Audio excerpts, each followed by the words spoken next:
Let's go Falcons! Hey yo, batter up, let the bout begin. Solano Falcons, bout to show you how you win. Solano Baseball, all have tight skills. All stars everywhere with highlight reels. Everybody watch out, cause when it's game time, we going for the W, gonna make our name shine. Falcons dominate when the game's on the line. So go get your bell, Solano.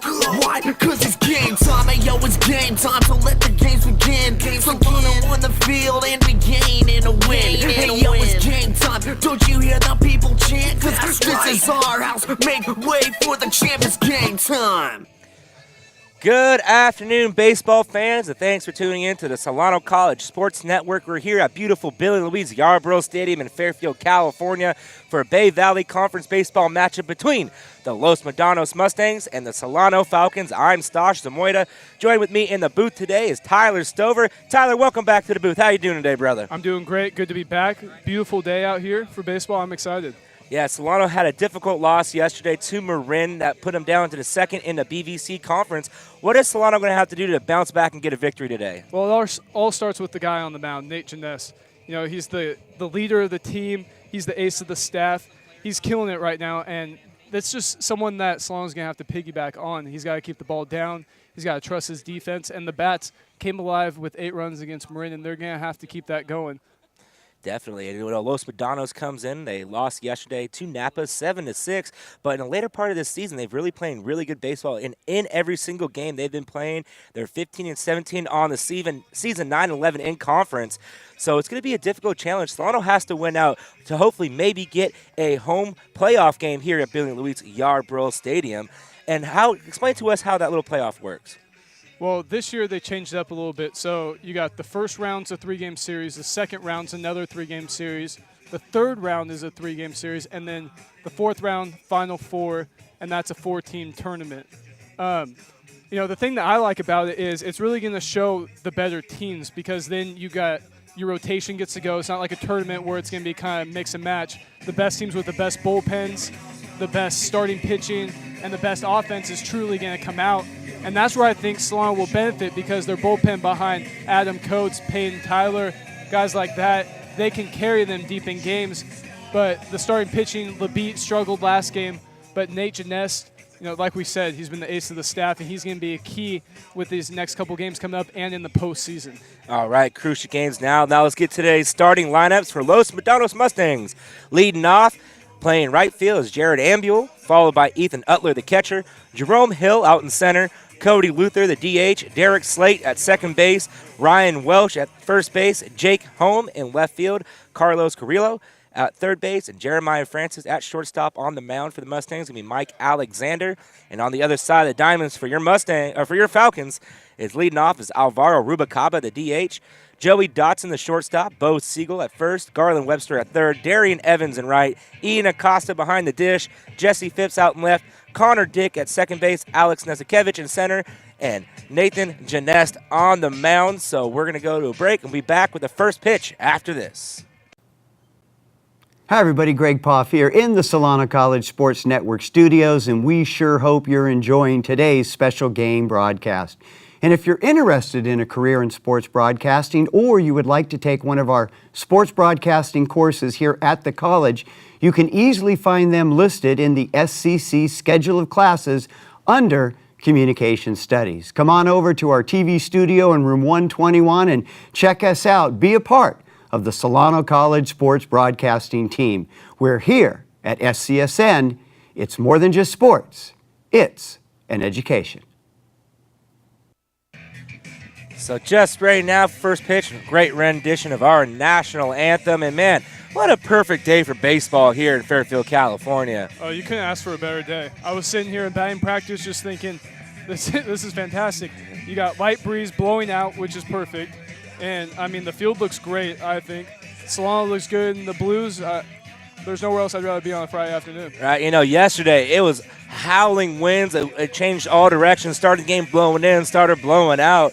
But today, like you said, just a light breeze around 79, 80 degrees. Perfect day for baseball, especially Nate Janest on the mound. you know, like you said, it's going to be key for him to get a good start coming right out the gate and really set the tone in this game. Solano, 4 games left to play. They control their own destiny on how far they can make it into the playoffs. Oh, yeah, definitely. And Nate Janess knows that, and he's made it clear to the team. And the team looks focused just in batting practice. Every swing they take, every ground ball they take, they look like they have a purpose behind it. It's not just, oh, you know, we got regular season.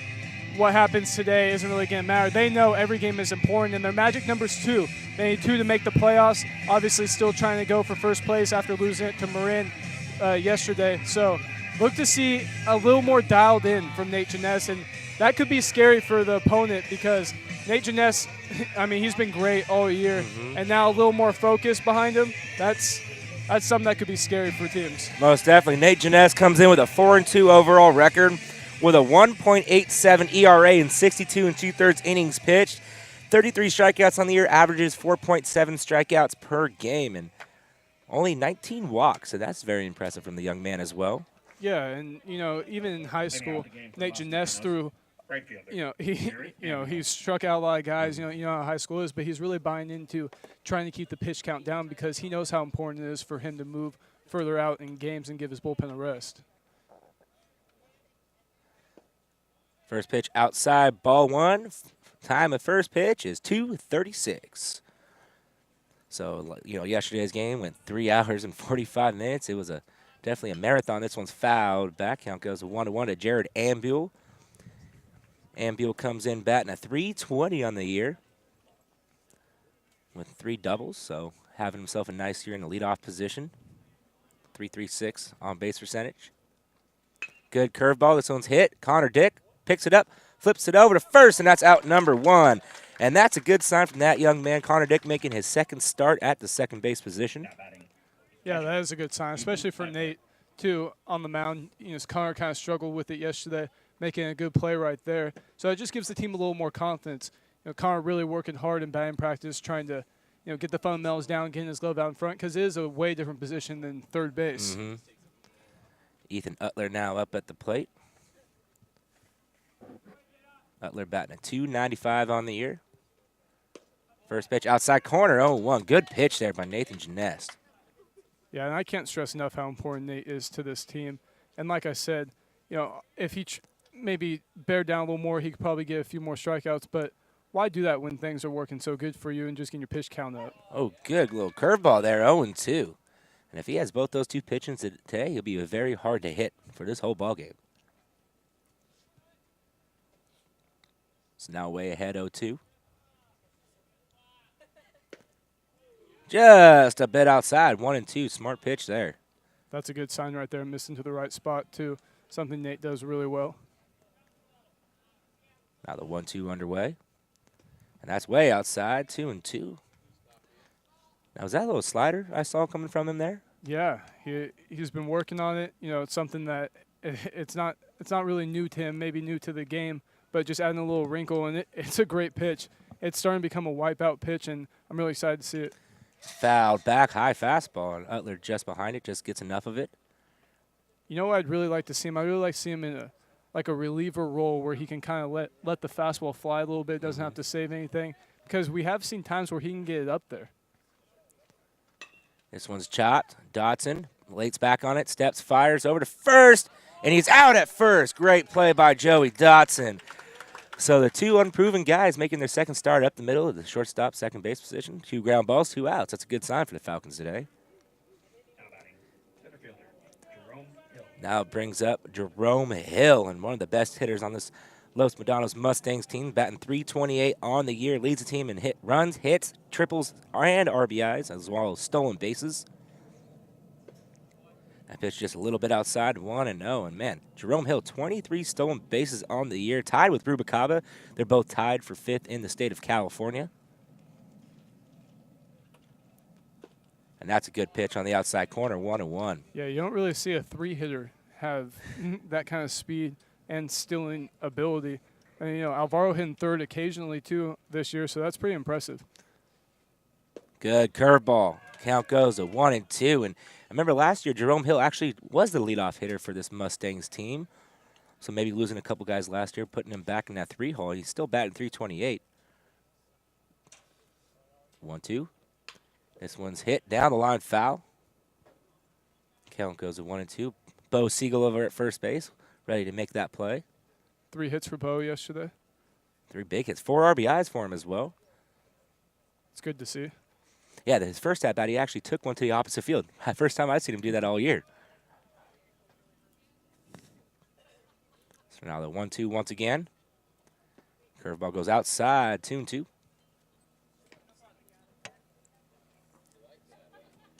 Yeah, so Solano's on a 2-game losing streak. It's the first time they've lost back-to-back games since the 3-game losing streak to American River and 2 games against Delta back from the February 10th through the 14th.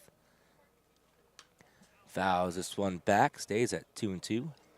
And American River and Delta, as you told me before the game, is #1 in the nation right now in community college. They were before their loss the other day, but I think they're 33-1. That's unbelievable. Delta, extremely good ball club. Strike 3 call, got him looking. So that's the start. Nathan Janess leaded 3 up, 3 down, heading to the bottom of the first.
Bottom of the first now, still 0-0. Solano getting their first licks up at the plate. It's going to be Alvaro Rubacaba, Joey Dotson, and Bo Siegel. The 1-2-3 hitters due up.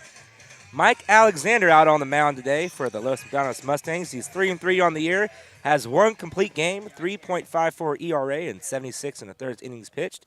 Averages 7.3 strikeouts per game, 62 on the year. So this young man has a good year on the strikeout ratio. Yeah, and Solano's offense in 304 as a team, but we've seen that they're better than that too, and that's still pretty impressive to hit over 300, but we see these bats wake up occasionally and you just want it to stay and then it'll kind of fizzle out and then come back again. So let's see if this is the time when Solano's bats are going to come alive, especially with the later part of the season. This is when you want them to. So Alvaro Rubacaba up now, DH.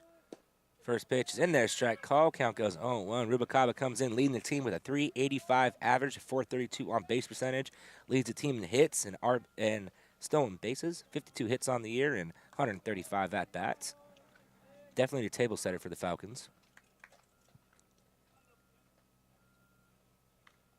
And he hits this one, and that is going to be a fair ball down the line. And Rubacaba is going to take a big turn around first. That's a leadoff single for Alvaro Rubacaba, and that's the start Solano needs today. Yeah, we talked about how he's a table setter. I liked how you mentioned that because he is.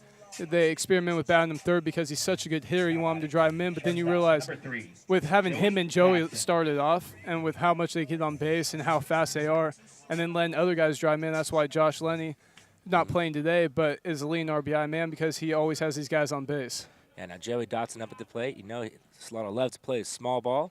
He gets the bunt down out in front, and they're going to go second with it. And he is out at second. Wow, that's a good, strong throw from Ethan Utler.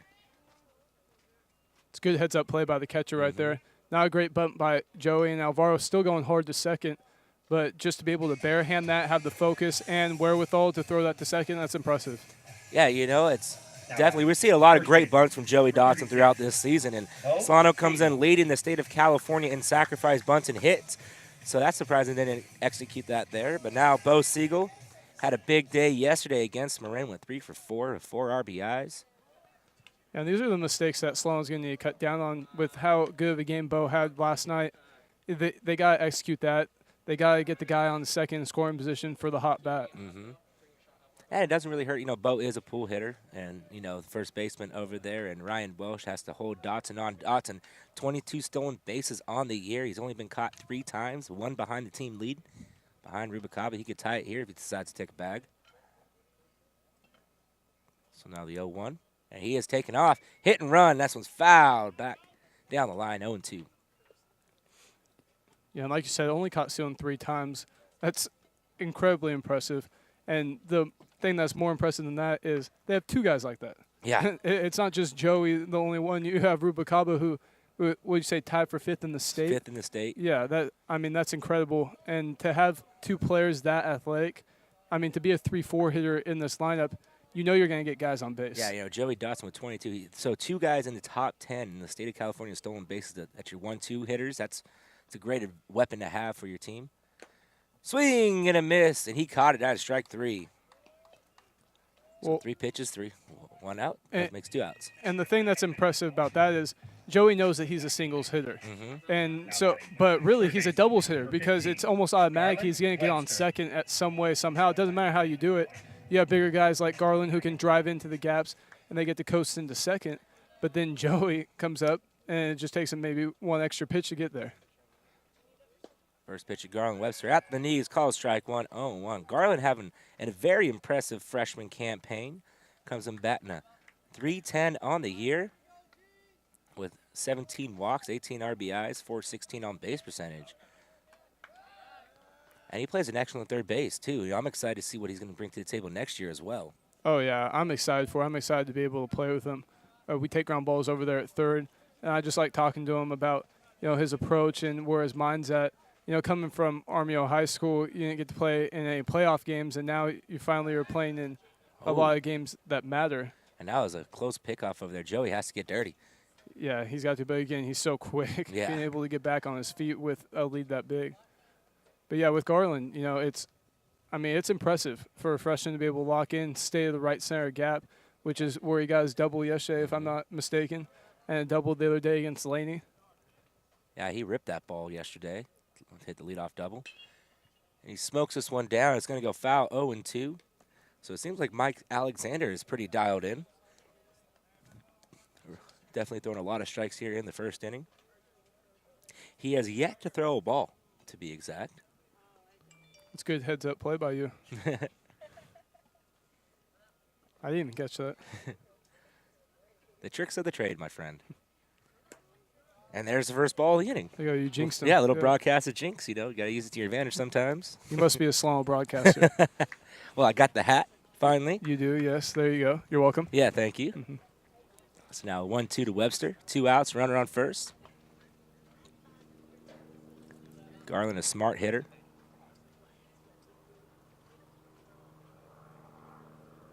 A long look in. Time is called. It's a good job by Garland calling Yeah. time right there.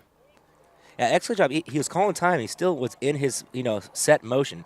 He was still sitting there. Instead of, most hitters will try to put their hand up, and if you don't get called time, then the ball Exactly. comes in and it could blow right by you. Exactly. That's very heads up. Pitch out, down the line, and he's safe back at first. And Joey just got under that tag. And it looked like the whole Mustang team was already running off the field. Yeah, this catcher does not want Joey to get to Yeah. second. He's trying everything he can. And he's been doing a good job so far with the bare-handed play again. Rubicaba at second.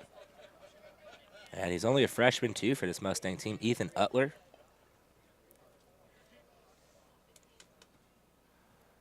So now 2-2. That's inside, ball 3. So Garland Webster does a great job, down 0-2, works the count full. He did that a couple times yesterday as well. Like I said, a very patient hitter. He gets those tough pitches and 2 strike counts, just fouls them off, looking for something he can really drive. Base hit ball 4 is what he's looking for now. And he fouls this one back. Hey, once again, another tough pitch, fouls it off. Yeah, and I've talked about him being a freshman. And just so excited for next year, being able to play with guys like Joey Dotson and Garland Webster. The athleticism from Joey, which we can't stress enough, and Garland's ability to be able to swing it and field it. So these guys are going to be great players. I'm really excited to see their development from this year to next year. And this one's kind of fisted to Francis. Francis bobbles it. Dotson not stopping. He goes all the way to third, and they're going to send him home. And the throw is up the line. Dotson safe at home. Garland Webster to second base. So that E6 cost them a run. And that's, again, I don't know how many times we can say this athleticism. He just scored from first. He scored from first on a ball that went through the shortstop's legs that the left fielder fielded. And Coach Dover having trust in not just that he's not going to make a good throw, but with how fast Joey is. Yeah. And not even that, Garland hit a ground ball that wasn't hit as hard as he would have liked and still being able to hustle and get to second. That's just good hustle, and that's the focus that I'm talking about right there. And that's the focus that they're going to need to bring every single day if they're going to try to claw back in this and get a first-round bye.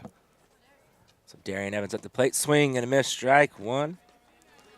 Darian hit a couple balls yesterday, very deep back to the warning track, but the wind just didn't help him out at all. It was blowing in. I mean, 2 balls, one dead center, one to right center that I thought maybe could have been gone. Very strong guy up at the plate. Another curveball in there, strike call. Count goes 0-2. Yeah, right here, sorry for cutting you off. Right here is a situation where this is an important time because your first inning you get 1 run. We know that the pitcher's a good pitcher. And right here, 2 strikes, just being able to dig down and do anything you can to get that ball to fall and get another run in is important.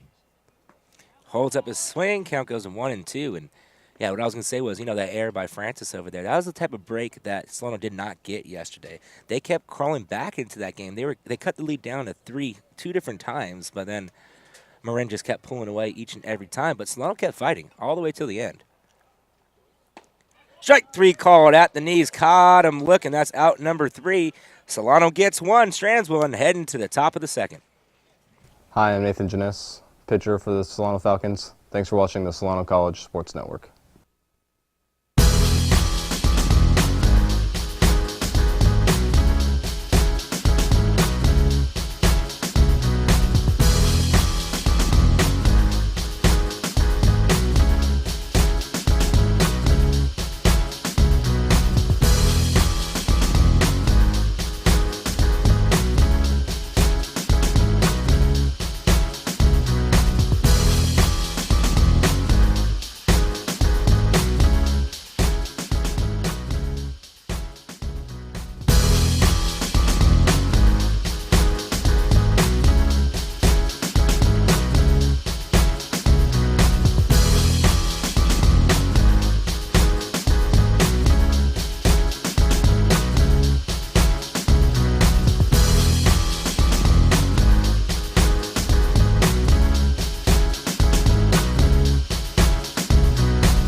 Top of the second inning now. Solano leads 1-0 with the 4, 5, 6 hitters coming up for the Mustangs. Leading off is going to be Cody Luther. Luther comes in batting .362 on the year with an even .400 on base percentage. 3 doubles on the year, 25 hits. Leading off the top of the second. That run for Solano was huge for Nate Janess. Just we saw how good he was in the first inning and just being able to relax maybe a little more, attack guys a little more. That's what you want to do for your ace. Run support, run support, run support. That's Let him do his thing. He really hasn't gotten a lot of run support this year. And the first pitch in there, strike call, count goes 0-1. I mean, look at his ERA, the 1.87. Keeping teams under 2 runs a game and doing an excellent job out there, even with the lack of run support he has been getting most of the year. Well, yeah, and got the loss last time they played LMC 2-1. I mean, and I think if I remember correctly, I don't have the exact stats, but I think only 1 run was earned. So to go all that way, throw 8 innings, that's impressive. Yeah. Strike there. Call count goes 1-2.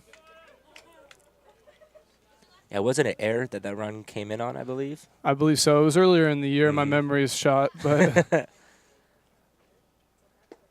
oh, just a bit low. 2-2. Good pitch by Nathan Janess. yeah, he just battles. You know, even if the Solano's defense is struggling a little bit, he's always going to get the ball, get right back on the mound, do everything he can, get that next guy out. And this one's fouled up, out of place. The count stays at 2-2. Yeah, once he gets really dialed in a rhythm, he becomes almost unhittable out there on the mound. Yeah, and again, I mean, we brought up his ERA like 3 times, but I'll never get tired talking about it. Under 2 ERA this late in the year. This one's fouled down the line, 2-2. Nice little battle we got going on right here, lay off the inning. And that's what LMC is going to do. You know, they're going to need to get him into deep counts and let Solano's bullpen try to finish it off. Strike 3 called at the knees. Caught him looking. That's the first out of the inning. So back-to-back strikeouts now. Now it's going to bring up Derek Slate, the second baseman. Slate comes in, leading the team with a .347 average. Tied for the lead in hits with 42. Leads the team in doubles and RBIs. Also in strikeouts with 18. Yeah, these 3, 4, 5 guys for LMC are no joke. This one, first pitch fouled back. Count goes 0-1. And even a more impressive stat for Nathan Janess. In 62 2/3 innings pitched, he's only given up 13 earned runs all year. 15 runs total. That's impressive. That's very impressive.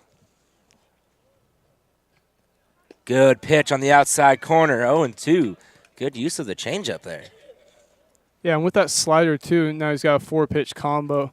And, I mean, as a hitter, you don't know what's going to come. You don't know if he's going to go changeup, he's going to go fastball, got enough velo to blow it past you. Throws that one outside, 1-2. Trying to get him to chase. Let it float out a little bit too far outside. Yeah, that's a good miss, though. You know, for any pitcher out there, if you're trying to go away, at least miss way. Don't let that thing run over the plate, especially with how good these LMC middle-order guys are. Just a bit low and outside, 2-2. Good pitch. He's not missing by much, and especially, you know, ahead of the count, that's exactly what you want to do as a pitcher.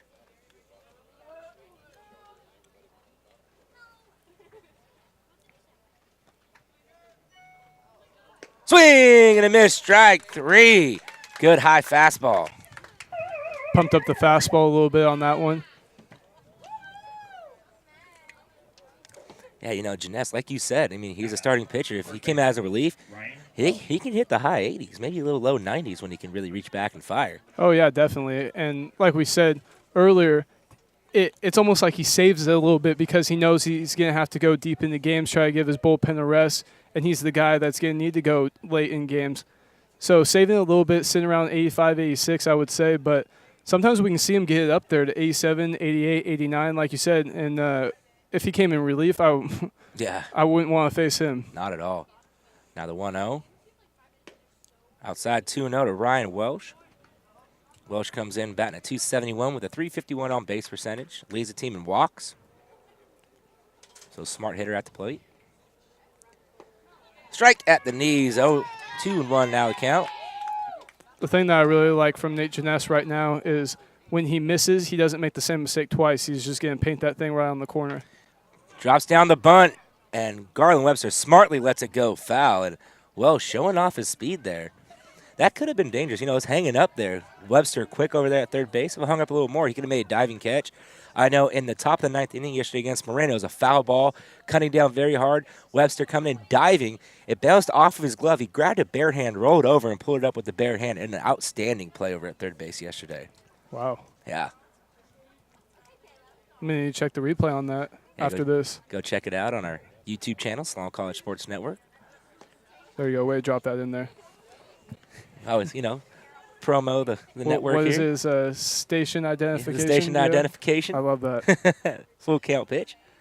Strike 3 called, and Janess strikes out the side, and we're heading to the bottom of the second.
Bottom of the second, you saw a quick shot there of all the Solano athletes coming out to support the baseball team, a couple members of the softball team and the women's basketball team.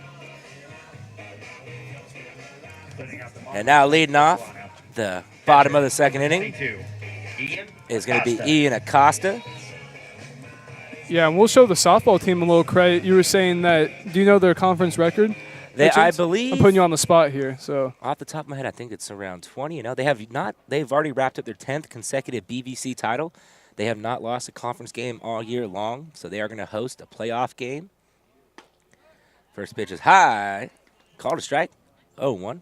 now it's time for the men's team to follow suit. Yeah, I'm very impressed. I've been covering, baseball and softball this year. Man, those softball girls can really rake the ball 1 through 9. That pitch is outside 1-1, and they have their center fielder, Nay White. She's batting a .610 on the year, leading the whole state of California with her batting average. Wow. Yeah, unbelievable. Seems like every time she comes up, she's just hitting a hit triple. I mean, a little blooper out to right, bounces off the fence out in right center field. She's getting a triple almost every single time. It's crazy. And Acosta smokes this one out in the right field. Ambrose going back, makes the catch for out number 1. Not a bad swing there for Acosta going that way.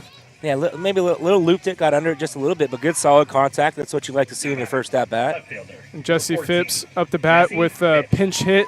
Line drive off the right field wall yesterday, from what I was told. That was almost a home run. I mean, another 2 feet, and that thing's gone. I mean, he hit it up 3/4 way up on that right field fence. I mean, he's got juice in his bat. I thought it was gone right off the crack of the bat, but it stayed in the park. Oh, and this one's hit. And that is going to be a base hit for Jesse Phipps under the glove of Francis. Hey, stay hot, kid. Yeah, that's what you like to see from guys who play sparingly. They come in, they get their spot starts. That's what you like to see from them, because when postseason comes around or situations like this, when you need guys to come up and step up, you'll have confidence in them. And Connor Dick up at the plate, 333 on the year, 3 ribbies. Trying to drop it down. Phipps going in, and Phipps is out. And they said they got him. Looked like he got under the tag, so that's out number 2. The pitch was called a strike. Maybe a little bunt and run there. I think maybe a show bunt, pull back kind of thing. Maybe a missed sign, you never know. AC Coach over there talking over there to Phipps. So now 2 outs, 0-1 count. This one's fouled over the visitor's dugout, 0-2. And Mike Alexander, I like this kid, just pumping the strikes in there. Not afraid to go right at hitters. Yeah, a lot of strikeouts too, which shows that he's around the plate and he's got wipeout stuff. Good curveball low. Good smart take by Connor Dick. Count goes 1-2. It's kind of got a tricky windup too, with a little pause, slight pause, and then acceleration on it. Yeah, we actually saw him in that first game here on Solano College Sports Network when Los Budanos came here. This one's chopped foul when Solano took that game 5-4. And once again, Solano, got those 5 runs in. 4 of them came off of Mike Alexander. And that was here, correct? Yeah. It was me and you doing that game. And once again, he just kept pumping in the strikes, too. Good take, 2-2. It's good bat room by Connor. Mm-hmm. See a lot of pitches. So now he's seen 6 pitches in this at-bat. Do we have 3 and 2? 2-2. 2 and 2. Fouled off a couple of pitches.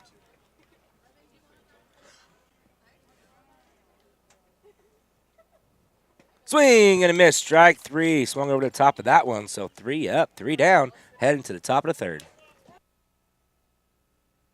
Hi, my name is Ian Acosta, sophomore catcher, and thanks for watching the Solano College Sports Network.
Top of the third inning now. 7-8-9 hitters coming up. Leading off is Jake Holm.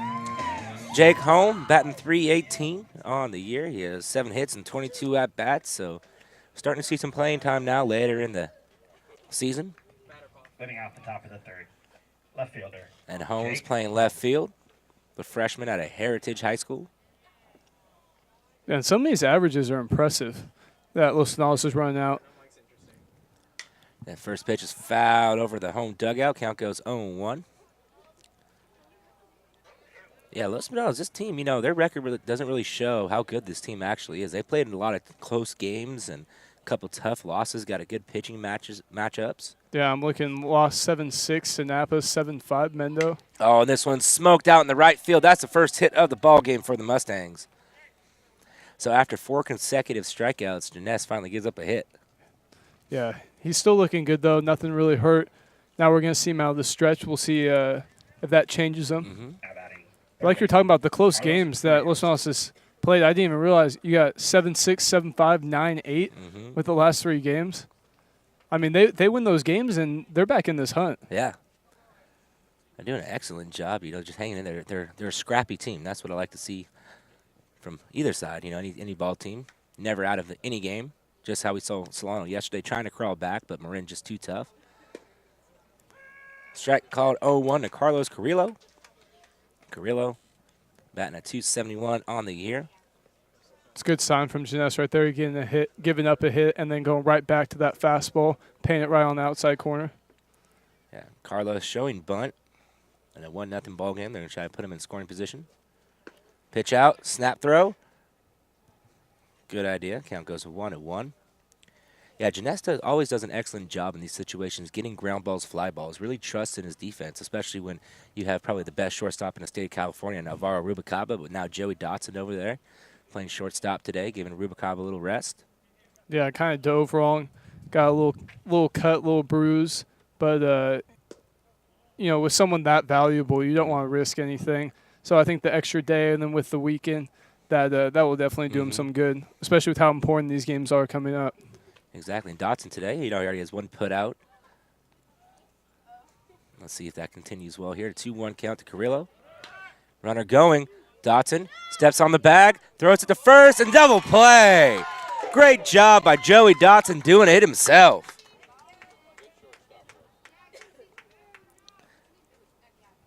And that is exactly what we were just talking about. Janess gets those ground ball double plays. Now batting shortstop, Jeremiah Francis. So Jeremiah Francis coming up to the plate now. He is the shortstop.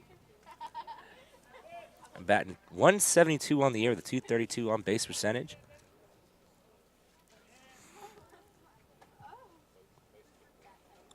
First pitch foul back. Count goes 0-1 and almost came back and hit the umpire. Yeah, if you're LMC though, those are situations where if you're trying to bunt, you gotta get the bunt down, especially off the guy like we talked about how great Nate Janess has been this year and how he's looking so far this game. You gotta execute right there. This one's foul back, quick 0-2. So like you said, he has that 4-pitch arsenal, so he has his choice of what he wants to do here. Go right at him and try to get him to chase.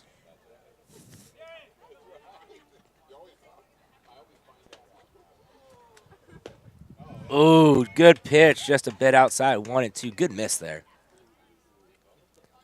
And now it could be anything.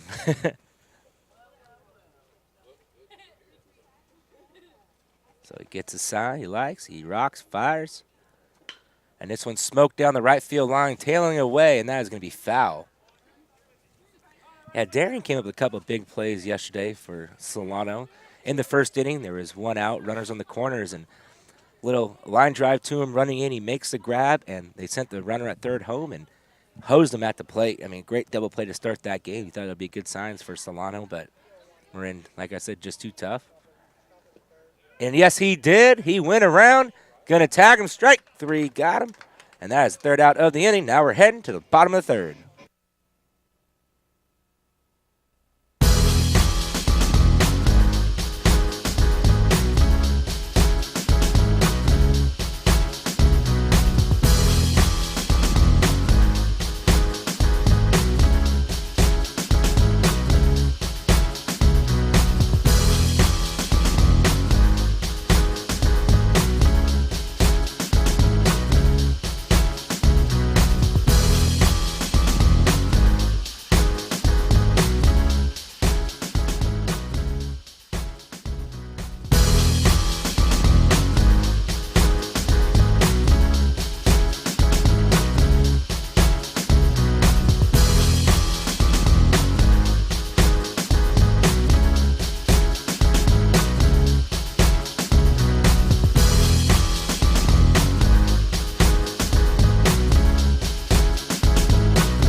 So bottom of the third, 9-1-2 coming up. Alex Nesikevich leading off, and Nesikevich is almost like another leadoff hitter, like you've said in prior broadcasts. The nine-hitter. I think we've talked about that, yeah. Nine-hitter is crucially important. That's the way the game has been evolving, where you put a speedy guy like Nesikevich, a couple big walks yesterday. And like you were saying, he had how many hits against Laney? 3 hits against the day before. So when you have a guy at the bottom lineup that can set the table for the table setters at the 1-2 spots, that's a huge advantage. First pitch, called a strike, 0-1. Yeah, and I actually said I was going to comment on this. We didn't do the broadcast, but I was at the game against Laney? It was at home. This one's hit down the line, foul, 0-2. I probably should have. Folsom Lake? Yes, Folsom. And there was a ball hit to center, and I wish that we were doing the broadcast so we could keep showing this play. Ball hit to center. Nesikevich runs all the way back to the wall, and on the run sticks his glove out and catches it and then hits the wall. It was incredible, one of the best catches that I've personally ever seen. Oh, and he's just a bit ahead of it, fouls this one down the line. He's right on these pitches now.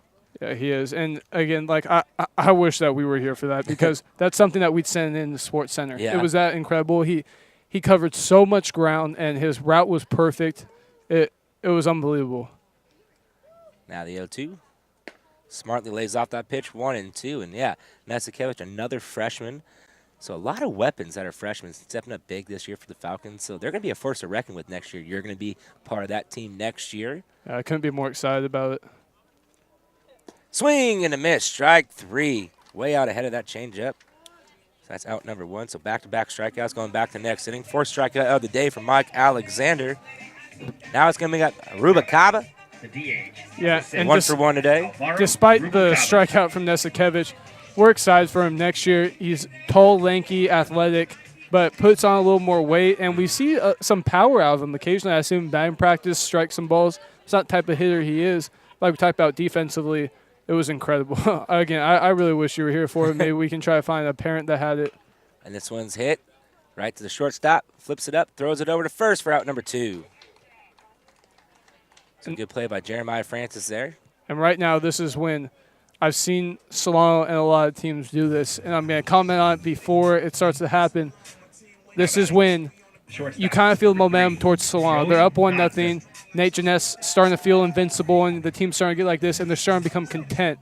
And now at bats like that for Rubacaba, which we know normally he's the guy who's going to spray it to right field, kind of maybe taking that bat away.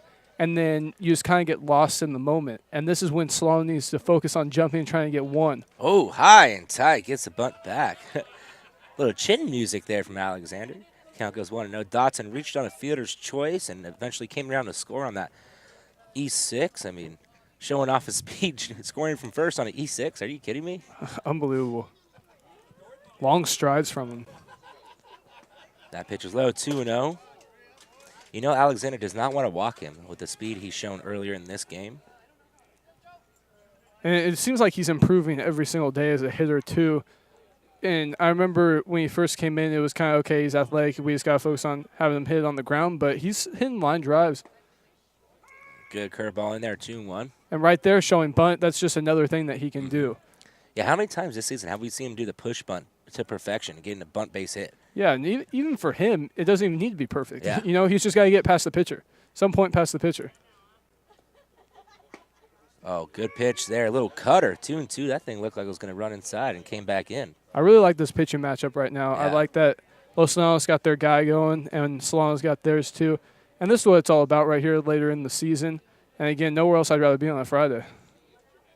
Oh, fouls back, and it hits him in the helmet, hopefully. Maybe in the face, kind of near the ear hole. That was weird play. I've never seen that before, have you? No, I have not. Kind of like the plate came up, kind of hit him right in the eye, right where the hat part of the helmet and the ear hole came up, kind of popped him. Well, in 2 strikes, trying to have a defensive swing, kind of sticking his bat out. And there's the awesome sports medicine crew here at Solano. Have the ice ready. But Dotson's a gamer. He's fine. He wants to stay and play. Football player in high school, which you wouldn't tell by looking at him. Well, his speed, definitely. Oh, You can yeah, definitely tell. definitely. So now 2-2 to Dotson. inside, ball 3. I like the aggressiveness from Alexander right now, just going in, and then spin that good curveball away.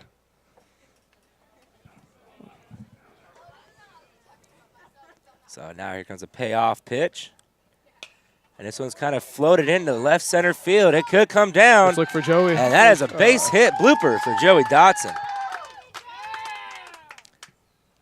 Just got enough of it there. Yeah, and see, even with Joey, and this is things that fans don't see, or just even people in the dugout if they're not aware. Number 36. For an outfielder, you have to think, I gotta get to that and get it in second. I gotta get it in second, because if he's going hard, then he could be on 2. Yeah. And that causes more errors. That causes the guy maybe to run past it because he's out of control, something like that. And right there with 2 outs now, like you said, last time Bo was up, you had the first baseman holding him on. Pitch low, 1-0. Yeah, Bo Siegel struck out in his first at-bat. He swung the ball very well yesterday. And Bo's just one of those guys that you root for when he's up. Like, you just want him to just square one up and hit as far as he can. Outside 2-0, and this is the count he loves to hit from, the 2-0 count. You know he's going to look for something towards the inner part of the plate, something he likes to pull, because he loves to pull the ball toward the right side. Like I said, the big hole over there in the 3.5 hole. And he lifts this one up in the left field. Home coming over. Joey Holmes going under, fast. And he makes the catch for out number 3. So Solano strands 1, heading to the top of the 4th.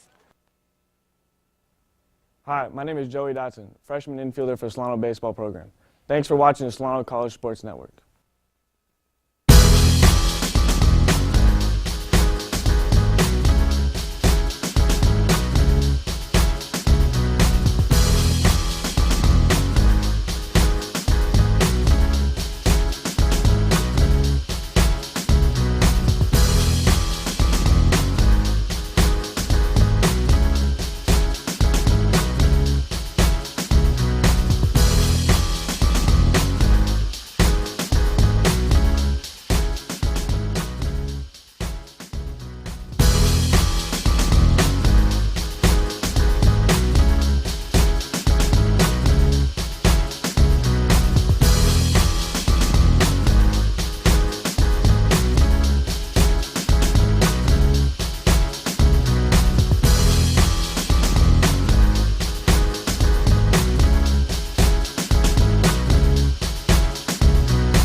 So thanks for staying tuned in to the Solano College Sports Network. Your home for Solano Sports. Solano leads 1-0 with the 1-2-3 hitters coming up for the Mustangs. Jared Ambule leading off. He grounded out to Connor Dick, the second baseman, in his first at-bat. Top of the 4th.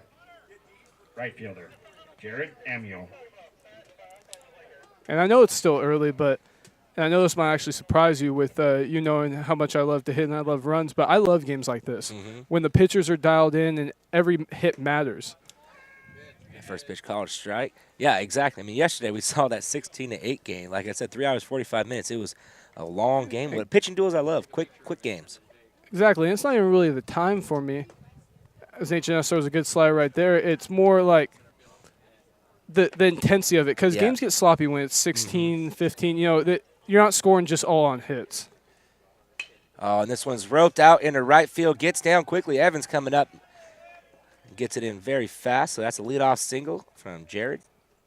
You know, absolutely. When you got 2 pitchers, every run matters, just like you said, and picks it up. When you got those long innings, like I believe 5 innings yesterday, Marine batted all 9 hitters.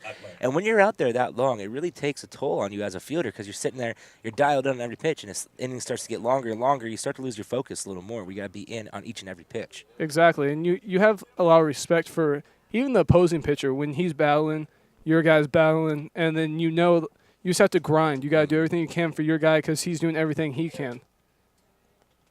Swing and a miss from Ethan Utler, the catcher. 0 for 1 today. And that's what I love about baseball, too, because it's such a team sport. Team sport based on individual achievements, obviously, but it's, you know, a guy needs to make a good defensive play, but then he's got to make a good throw, and then that guy's got to pick him up, too, if he makes a bad throw. You know, and it's just I love it. Bunt run. Acosta throws it down to second. High throw comes down, and he's safe at second, so Ambuel has a stolen bag. Did you think Joey had to jump for that? Yeah, it was a little high. I think he was jumping to avoid the slide also and save from giving him an extra 90, so that's Ambuel's 13th stolen bag on the year. Yeah, if he doesn't jump, maybe he gets taken out. The ball goes into center field, gives up the extra 90. And that's what you got to respect about Rubalcaba because he'll stand in there. Yeah. He'll stand in there and take it. And, I don't think it's Joey being scared by any means. I think it's just lack of experience at the position. And it's not an easy thing to go out from center field, which he's a tremendous athlete, tremendous center fielder, and then go over to short where the ball's not in the air anymore. It's hard on the ground, and you're having to charge it, having to stay back, having to make a different type of throw. And we've seen him make incredible plays in center field. Oh, yeah, using his speed to his advantage out there. I mean, some great diving plays this year. Just a bit outside, 3-1. And I think Alvaro's quick. Obviously, we see his speed, but Alvaro's very quick first step. And in outfield, Joey's just flat fast. Flat fast. I'm not saying that he's not quick, but it's just way different type of first step movement. So now the 3-1, squaring around the bunt. He gets down to bunt. Picked up by Jeunesse. Jeunesse fires over to first. High throw, and they got him at first. Great play by Nathan Jeunesse using the PFP to perfection. And Nate takes that serious, too. We do the PFP drills together. I like to hop in there, and I like to mess with all the pitchers. Tell them they're not athletes, just doing hitter things. But Nate Jeunesse likes to joke around a lot, and then when he's out there, he'll focus on that right there and make that play. Because that's a tough play right there for a pitcher and an important one. Because if he bobbles that, throws it away, then you have another guy on with a tremendous hitter and athlete up. Yeah, and Jerome Hill up the plate, struck out, looking his first at-bat, fouls straight back. Count goes 0-1. Yeah, these are the type, you're down 1-0. It's the fourth inning. Runner on third, less than 2 outs. You have to execute here and get that guy in. Got to get something to the outfield. But you got a big arm out in right field. That's the one spot you don't want to hit to. Darian Evans, big, strong arm. Yeah, with Joey at short, having Phipps, Darian, and then Nesikevich in the outfield, that's really athletic out there. Just not even just the outfield, but the infield too. You got Grandpa at first, but Grandpa holds his own. Connor Dick with a good glove. Joey, tremendous athlete. And like we talked about how great Garland is at third. And Ian being able to throw out almost, 65% of the runners? And this one's lifted into center field. And that ball's going to get down for a bloop hit, and the run will come in to score. It's a good pitch by Nate Jeunesse right there.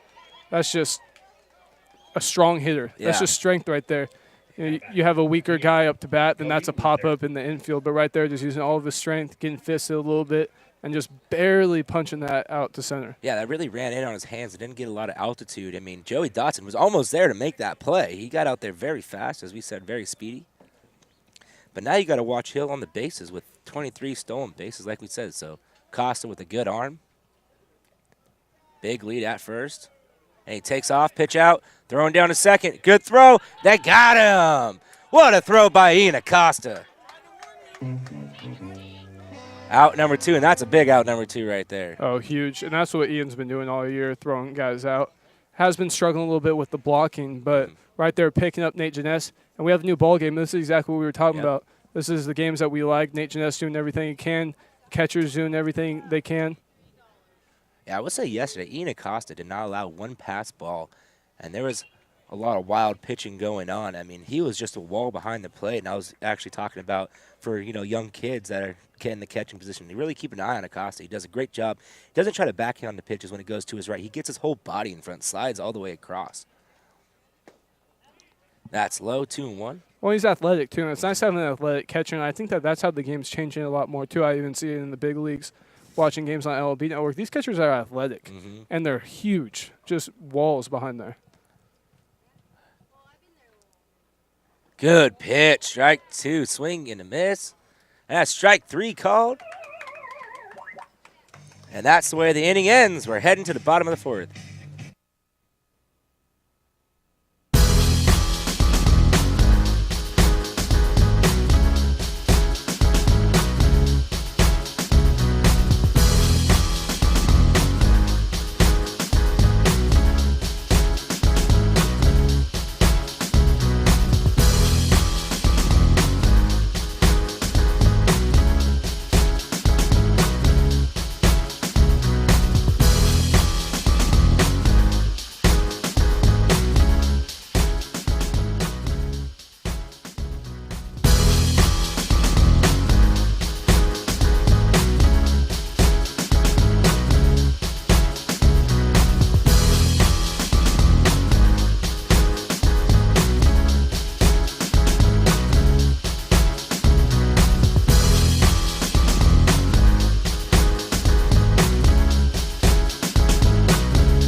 So bottom of the fourth, all tied up at 1 now. With Garland Webster leading off. Garland Webster. He reached on that E6 where Dotson came around to score back in the first inning. So let's see if Garland, he's a pretty good table setter himself. Yeah, definitely. And being able to punch in the gap and get on 2. And we know how much Solon loves the small ball. That'd be huge right here. Curveball runs inside, 1-0. Yeah, Garland Webster with 4 doubles on the year. Well, let's not forget how great Alexander's doing, too. Yeah. He's keeping guys off balance. First pitch curveball right there, but that's down. He's not hanging it. Oh, and this one's lifted high and deep into right center field. It could get down. That ball is down. One hops the wall. Hill grabs it, throws it in quickly, and that's a leadoff double from Garland Webster. Did we kind of, fortuitous there? We're just talking about his doubles and leadoff ability? Yeah, I don't even think we need to comment on how great we were right there. I was saying right, Sarah, you were mentioning his double total, which now improved to 5. And what do you think Solano's going to do right here? Darian Evans going to come up with a big single, I think. He struck out looking his first at-bat. But more than likely, there will be a bunt to move him over to third with 1 out, and that's the way Solano's been playing all year. Like I said, first in the state of California in sacrifice bunts and hits. Well, that's what's great about this lineup, too, is everyone's buying in, and everyone's able to do it, too. And it's important because Darian, obviously wants to hit, as he shows. Oh, great bunt. Let's see if he can use his wheels here. It's going to be close, and they get him at first. Perfectly executed by Darian Evans. But it keeps teams off balance because even with 3 hitters when Alvaro's hitting third, he sacrificed bunting too, and then you have the 4 hitter up. And this team can hit, which we've seen as Ian Acosta comes up to bat. He's got 2 home runs. We know he can drive the ball. Yeah, he hit a fly ball out to right field to lead off the second inning, and the fly ball he did hit would be deep enough to get Garland Webster home. Now let's see what the infield does right here as middle staying back, corners in. As a hitter, before you step in the box, that's what the first thing you got to look at. You got to know, okay, this is where I can hit it, this is where I can't hit it. This got to be my approach. First pitch swinging, fouls it back, 0-1. Just missed there. Seemed like he took his head off that pitch a little bit. Yeah, and Jerome Hill, I don't know if you saw him. I think you were looking at the ball more, but I was watching him the whole time. And the ground that he covered to get it off 1 hop, I mean, that's things that go unnoticed too. But he barehanded that off the wall, and Garland not even thinking about 3, where if he bobbles that, it's a triple. Strike at the knees, 0-2. Yeah, exactly. I mean, he was over there quickly. For a second there, I thought Hill might be able to make a play. Because it was hit up in the air and just kind of still staying up. I think the wind kind of carried it more towards right field as the wind is blowing left to right. So now 0-2. Foul, pops the split up in the infield, and Welsh is under it. Makes the grab for out number 2. And that's something you cannot do in that situation there. But like you said, this team is, hey, I didn't get the job done, pick me up. And the guy behind has been able to pick most of these guys up most of the year. Exactly, and that's what we talk about with these close games. It all comes down to execution, and you can't give at bats away like this. I know Alexander's a good pitcher. He's keeping guys off balance. But that's when you have to bear down. You got to get jammed to up the middle. You got to sacrifice one for the team, sacrifice an out for an RBI.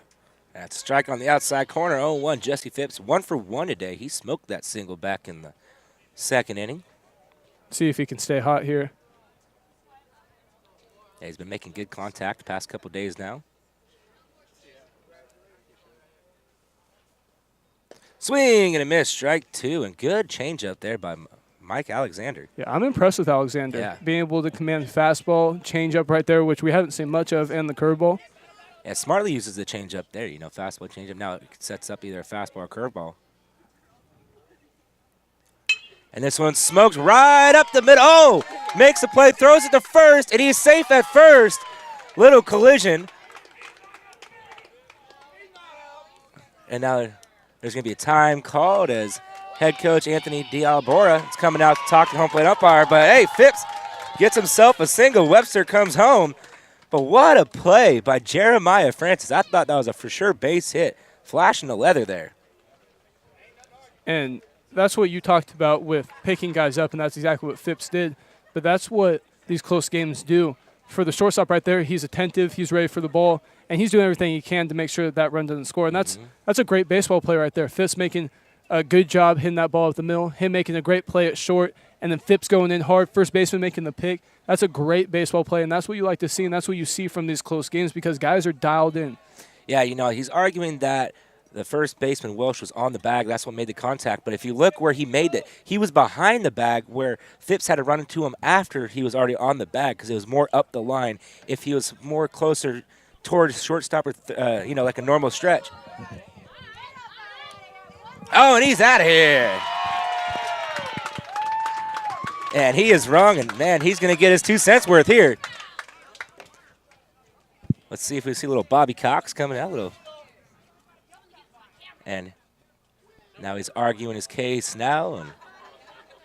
Well, and this is what you see from these close games. They get intense, and everyone's intense right now. Everyone wants to win. Los Banos wants to spoil Solano's playoff chances. And, again, we got to give credit to Jesse Phipps right there. Hitting that ball up the middle and still, instead of, maybe thinking it's up the middle and then going slow jog, he's running hard, going in hard, not eased up by the contact either. Yeah, he just ran right over. You run through the bag. That's exactly what you're supposed to do. Run a hard 90 every single time. Every single time. And if kids are watching, that's the thing that they should take from it because you see the big leaguers, they get their hit and they do the jog. They're playing a long season, 162 games, and, they have to ease up a little bit. But it's tough for kids who, David Ortiz, I love watching David Ortiz, but he gets his hits and he's barely getting to first. Yeah. But with college and games like this, go hard because you never know what can happen. You don't. A guy in the pros who does a great job hustling, Adam Rosales. That guy, he hits a home run. He's 13 seconds around all the way from home to home. Exactly, and you're going to drop your form. He's not an A anymore, correct? No, he's not. He's playing for Texas now. Yeah, I'm going to drop my fellow Dodger, Andre Ethier. He at one time was a superstar, and now he's buying into his role. But he runs his hard 90s. Yeah, his hard 90s because again, you never know what can happen. You can take your eye off the ball. Even at the big league level, we've seen the blooper plays on MLB Network. Those things happen. Yeah, especially the hard 90. Even if you hit a ground ball to the infield, run a hard 90. You never know if he's bobbling it. If you're putting pressure on the defense, letting them know you're running hard as fast as you can, they're going to make a bad throw. They're going to try to rush it. Just put the pressure on them. That's something I used to do back when I was in my playing days. Always run. I don't care if it was a little hard hit to third base. I'm running a hard 90 even if I'm out. So now Connor Dick up at the plate. First pitch called, strike at the knees, 0-1. Well, touch on that too. My thing is, you'll never regret running a hard 90 if you're out, but you will regret not running a hard 90 and you could have been safe. Yes, exactly. And hustle goes a long ways too, especially if you're looking to get recruited or playing college ball and stuff like that. Or coaches look for that. Or trying to find your way in the lineup, which is what Jesse Phipps is doing. And right now he's 3 for 3 his last 3 at bats dating back to last game. But that's going to find your way into the lineup any day. Coach would rather take a guy who hustles and does everything he can than a guy who's just going to dog it. Exactly. Count goes 0-2. What's the old saying? Hard work beats talent when talent doesn't work hard. Yep, exactly. And great job by Alexander coming and after the kind of slow little coach ejection, come back throwing 2 good strikes. High and tight, and that might have hit him, but did not. 1-2. I thought that got him. Yeah, it might have ticked his jersey a little bit, but Dick wants to hit. He does, yeah. Situation like this, you need base runners any way you can. So Connor struck out in his first at-bat. Good curveball, lays off of it, 2-2. That first at-bat, it was a very good at-bat, even though he did strike out, but worked the count, same count it is now.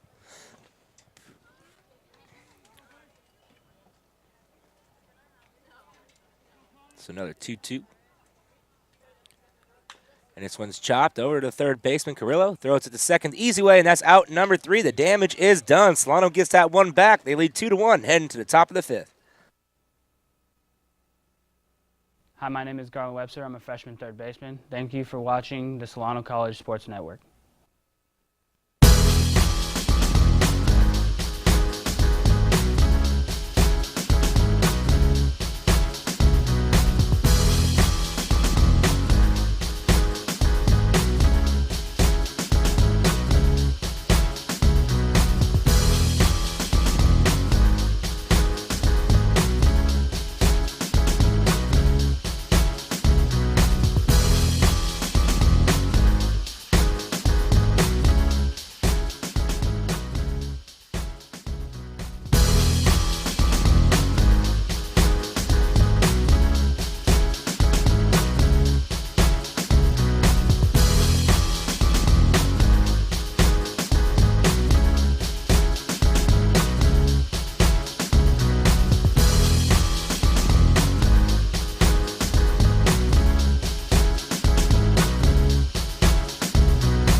So top of the 5th inning now. Solano got that one back. They lead 2-1. And when you think LMC starts, to get the momentum on their side, Solano takes it right back.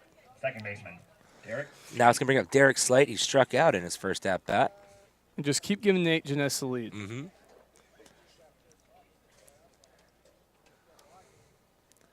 He's doing an excellent job on the mound today. Now working into the 5th inning. First pitch, called a strike. Count goes 0-1. Especially Solano ran out 5 different pitchers yesterday, and they tallied up a lot of pitches, in that marathon of a game. So it's going to be crucial to see Nate Janess go deep. This one's hit. Dotson, tough hop, can't handle it, and that's a base hit. Tough play right there for Joey. Not an easy play, even if you're playing that position regularly. So you call that E6 base hit? It went right past him. I say E6. Yeah. It's a tough E6, though. It's one of those you don't want to give him, but you have to. You got to at least try to knock it down, try to make the play. First baseman, Ryan Welsh. We got confirmation from Coach John Harris on the E6. So Ryan Welsh coming up to the plate now, struck out in his first at-bat as well. Yeah, that was a hard hit ball, and it took a little weird spin off the dirt. But like you said, you just got to knock it down. Yeah. Body up.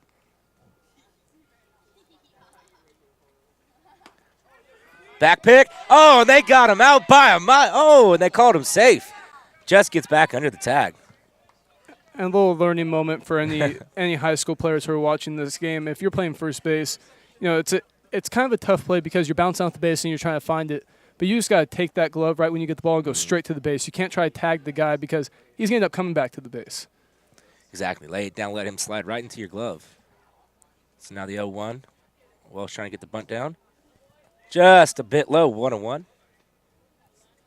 But I like that from Acosta right there, being aware, knowing bunt through. The guy's obviously going to be off a little bit, making a good throw. Good, strong throw. I mean, the throw definitely did beat him. A little bit of a high tag. I thought he was out, but he got under after analyzing the situation. We have a weird angle from there. Another back pick. Close, but he's back safely. Acosta, I mean, this guy's just quick behind the plate. Like you said, athletic. Quick snap. Yeah, I'm going to take a second to give our SCSN some props because the camera angle is fantastic by Mr. Poff and everyone else back here doing a great job. Yeah, we have Marfell Bluford, Anthony Williams, and Mike McLeod on the runner on the move. Strike, swinging, throw down, and they got him. Another stolen base taken away by Ian Acosta.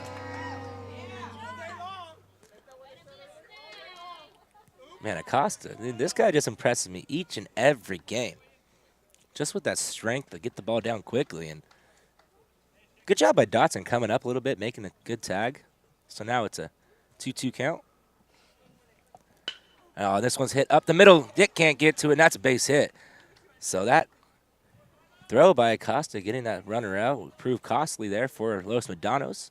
Maybe that might have been a double play ball, as Dick might have played towards the middle a little more. Left fielder, Jake Hom.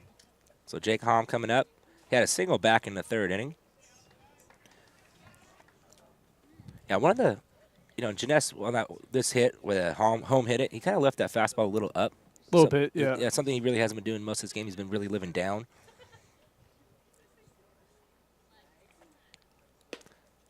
Just a bit high, 1-0. Interesting. Janess likes to use that back look. He's coming set. He looks forward, checks around, and he looks back over his back shoulder. I don't really see a lot of pitchers using that. Yeah, no. Next time I'll ask him about that, and we'll bring it back to the booth, see. Because I don't see it much either, but he's a smart guy, so he's obviously got a plan for it. Mm-hmm. Yeah, maybe just, it confuses a runner a little more. Maybe his dominant eye is his right eye, so he gets a better view if he looks over that back. And sometimes, you check the runner over your front shoulder, the runner tends to take a little bit bigger lead, so maybe that back look checks him back a little more.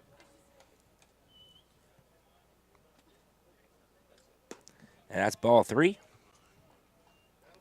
This one he's just got to take a breath, kind of regroup. Yeah, he's kind of rushing it here, not really taking his time as he has most of this game. The thing I do like about Janess also is he's very mechanically sound. Mm-hmm. You're never really going to see him kind of fall over to one side or the other. And that's ball 4, so 4 pitches, and that's a walk. First walk of the ball game allowed by Janess. Now batting. Now it's going to bring up Carlos Carrillo. Carlos Carrillo. And Carrillo grounded out to Joey Dotson, his first at-bat, 0 for 1 today. Yeah, nothing hurt here. First and second. Janess, we know, is a ground ball pitcher. With the ground ball guy, like you said, ground out to Joey. Definitely a double play candidate.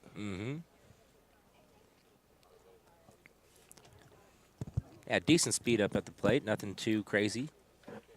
He only has 1 stolen bag on the year, so not the quickest guy on the roster. Oh, and this one's hit out in the left field. That's going to drop down. Phipps comes in, and they're going to hold him up. Good, strong throw by Phipps there. Showing off the arm, saves a run. You know, right there, if you're Phipps and left, you got to hit the cut, but it was a good throw. So at least if you're going to do that, you're not airmailing it to the backstop or anything like that.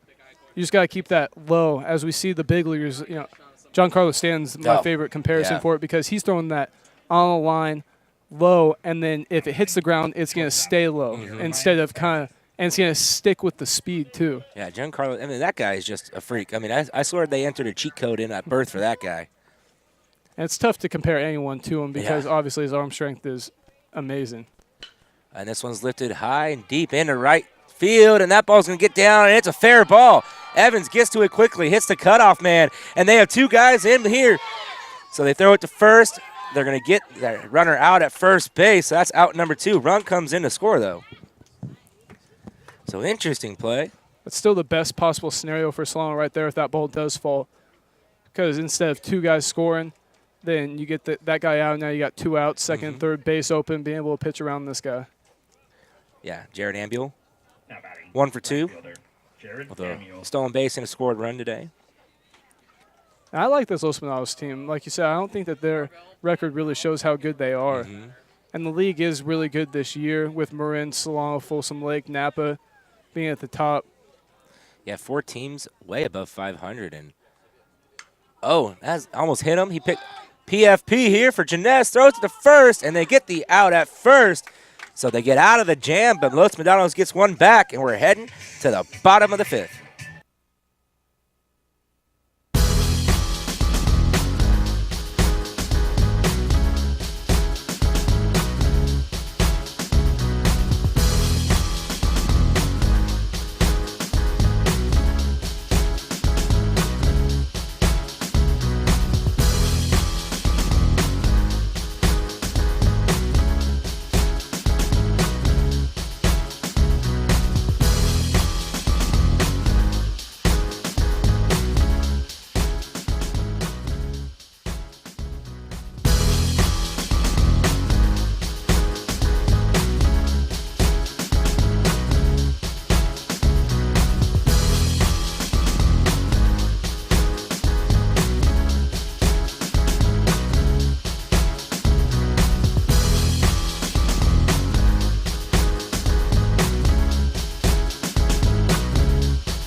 So bottom of the 5th, all tied up at 2, and Los Medanos is not laying over. They, like we said, playing it tough, and now Nesikevich leading off 9-1-2 once again coming up for Solano. And this is the part of the lineup you want to try to come back. You want to put a crooked number up here on the board right now. Yeah, you got to make a statement. You can't let Los Medanos think that they're just going to be able to keep chipping back. And it kind of felt like the momentum was going towards Solano a little bit.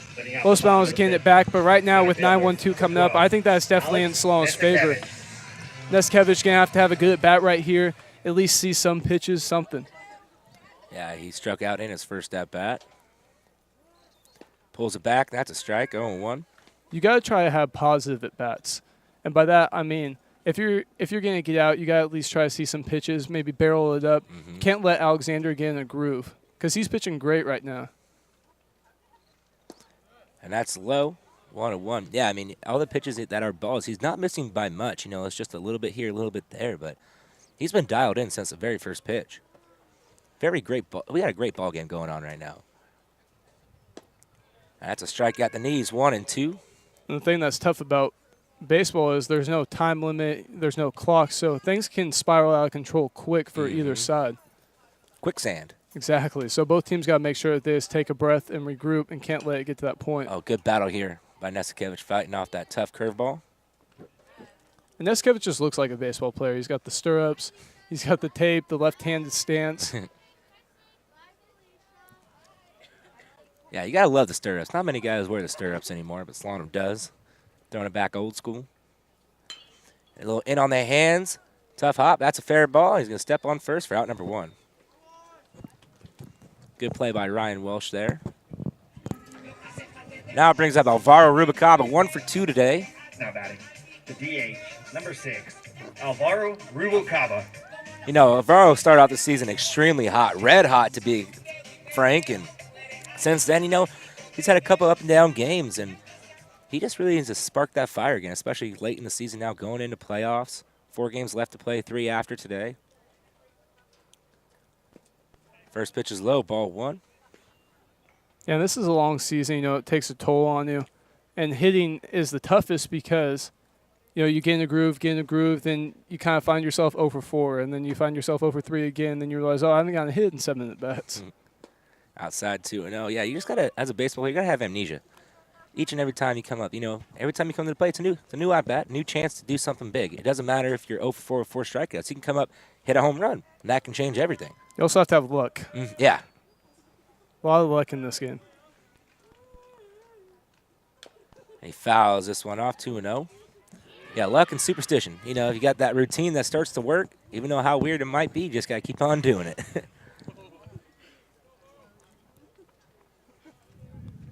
So now 2-1 to Rubalcaba.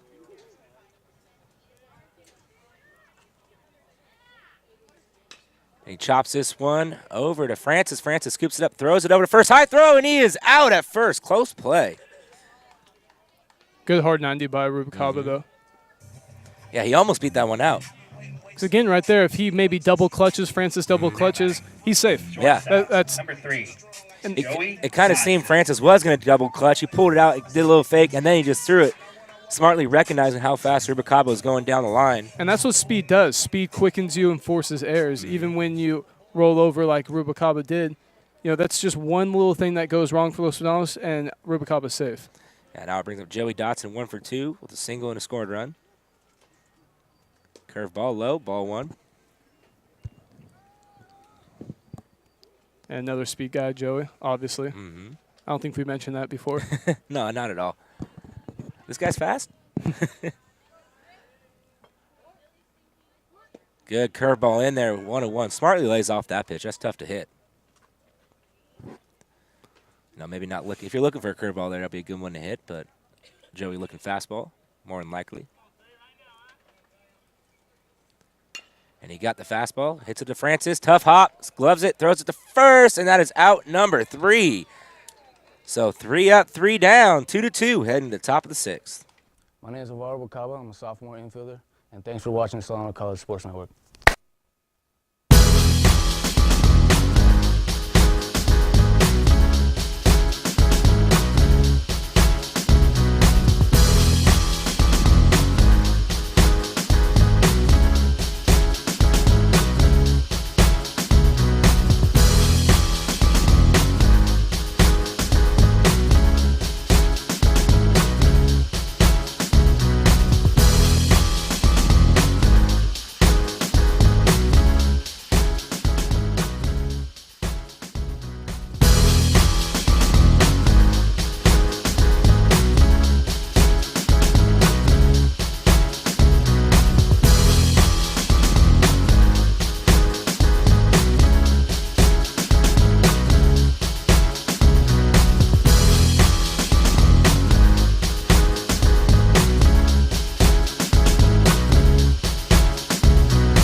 So let's do a little station identification. You're tuned in to the Solano College Sports Network. Your home for Solano Sports. Top of the 6th inning, all tied up at 2 with the 2, 3, 4 hitters coming up for the Mustangs. Ethan Utler leading off. The top of the 6th. He's 0 for 2 today. Utler. 0 for 1. He had a sac bunt in his last at-bat. So it's crucial here for Jeunesse to have a quick inning. Yeah, you just got to get the bats going. You got to have a quick inning here and then just go right back in, and hopefully the middle of the order can kind of put a cricket number is what we need. Cricket number is what Solano needs. Extra base hit, something to spark this team up. Yeah, so now 1-0 to Utler. And this one's lifted into right field, kind of shallow. Evans under it. Makes the grab for out number 1. Yeah, the sun's high in the sky. It could be a little tricky there, but Evans made it look easy. It's not easy to play outfield here with the way the sun is and the way the wind is, and it's a big outfield, obviously, a lot of ground to cover. I think all in all, Sloan's done a good job just in the course of the season. Obviously, you get those little kind of blooper plays, but overall, we've seen some great play by Joey Dotson, Neskevich in center. First pitch is high to Jerome Hill, 1 for 2 today with a single and a strikeout. Yeah, he had that little bloop single back in the 4th inning. Kind of fisted it and put it out into center field, no man's land. And that's ball in the dirt, 2-0. Jeunesse wasn't looking, the umpire goes to throw it back and kind of bounced it to him.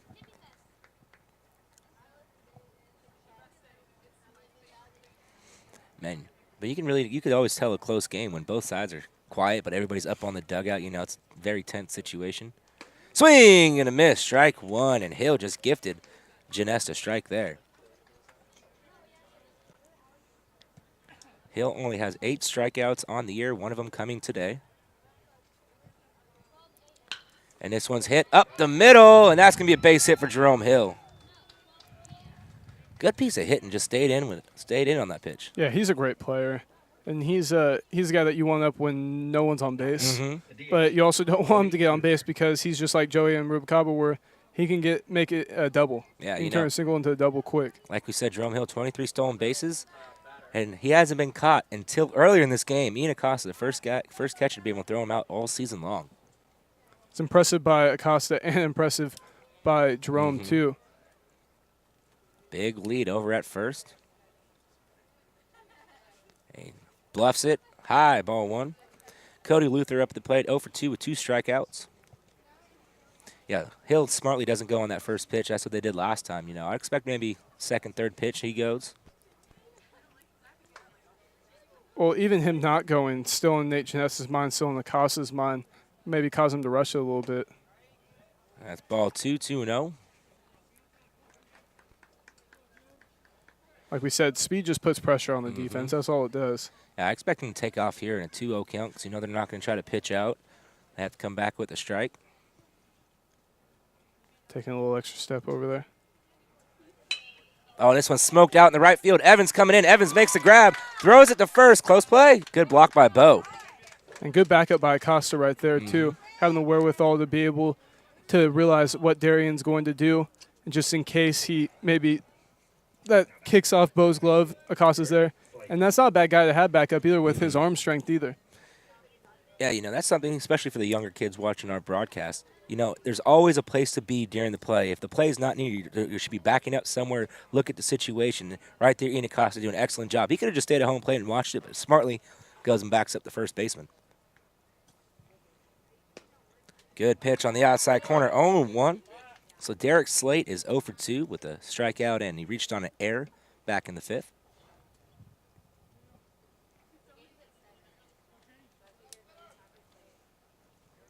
Yeah, I'm surprised that Hill is staying quiet over there so far. So time called. I think with 2 outs, we're definitely going to see him go try to get in scoring position. I mean, percentages say he's going to steal the base. Oh, got him leaning. Oh. And if that throw is a little more towards the inside part of the bag, Bo just had to do the spin. Caught him leaning, though. Good job by Jeunesse. Good fire.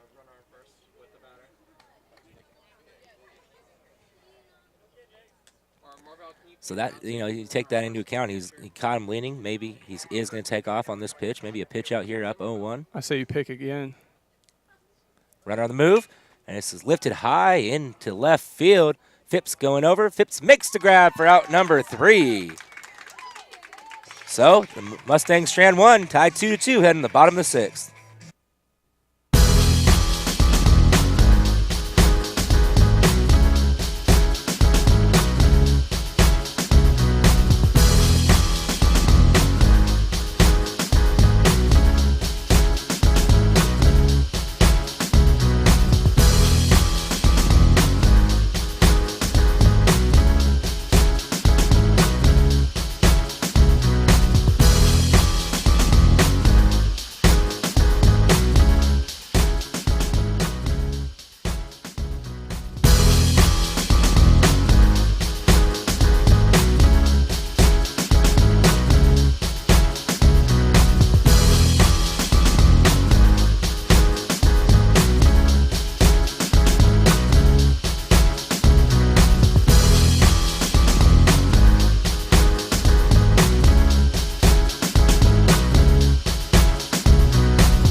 Bottom of the 6th now. Bo Siegel, Garland Webster, and Darian Evans due up in this inning for the Falcons. Mike Alexander, like we said, very impressed with this young man out on the hill. Only giving up 2 runs in this game so far. First baseman, number 36, Bo Siegel. You know, Bo had a big day yesterday, 0 for 2 this game, so is it safe to say he's due? Yeah, I guess so. 3 knocks yesterday. And Bo's the type of guy that's real streaky, too, so you'd like to see him ride out the 3 hits from yesterday. Pitch on the outside corner, 0-1. I think it's important to note, too, that there's no activity in either bullpen, which is obviously a change of pace from last game. Yes. But it just shows how in control both these pitchers are. Yeah, I expect both these pitchers to go 7 or 8 the way they've been throwing. And that's in the dirt, 1-1. And it's nice to see both guys are commanding 3 pitches. Mm-hmm. You know, we see out here a guy has a fastball and a curveball, maybe not a changeup, or vice versa. But here at Alexander, we've seen the changeup, we've seen the curveball, we've seen the fastball, all good. And same with Nate Janess. Yeah, smart. He started his at-bat off with a changeup. First time we've seen them do that today. Bo just gets a piece of it, 1-2. Once again, comes back with that changeup. Bo just a little bit out in front. And expect it again. Mm-hmm. We've seen him throw some good ones down and away. Almost an unhittable pitch for a left-handed batter.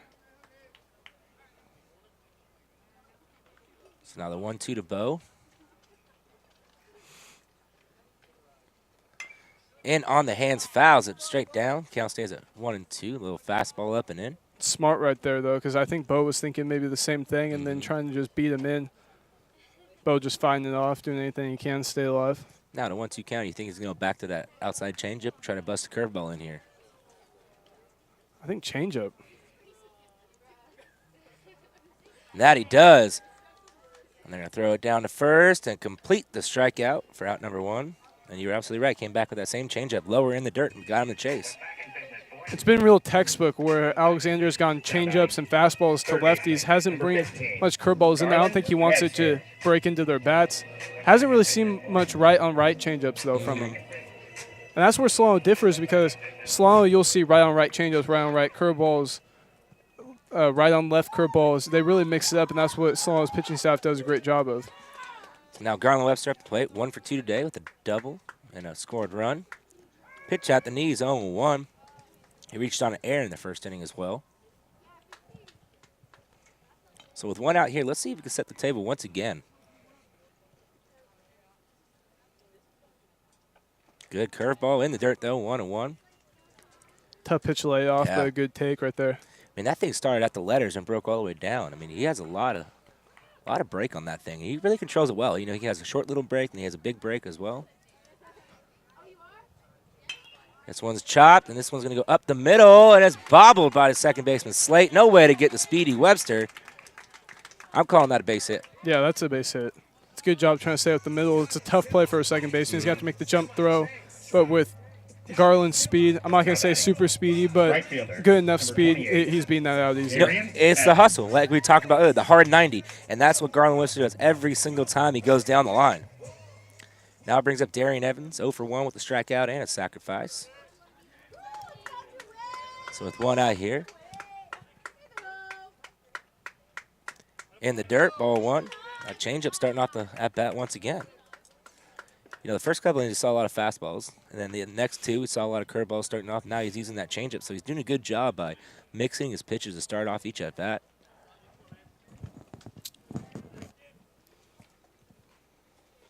Now the 1-0. And that's called a strike up on the inside corner. It's still a good take right there. Even though you're probably looking fastball, it's not really the pitch that you're going to be able to drive. You'll probably just get jammed on that. So that's a good take right there.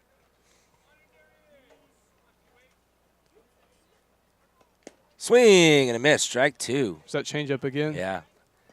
He has really good command of that changeup right now. I'm really impressed with him out of the stretch today, too. Has not really changed his motion. His arm speed stays the same. So I'll expect a big hook here.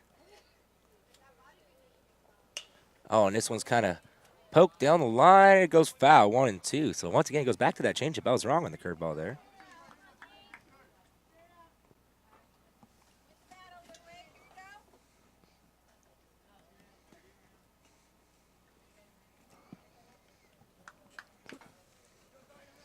So now 1-2 to Evans. Checking over.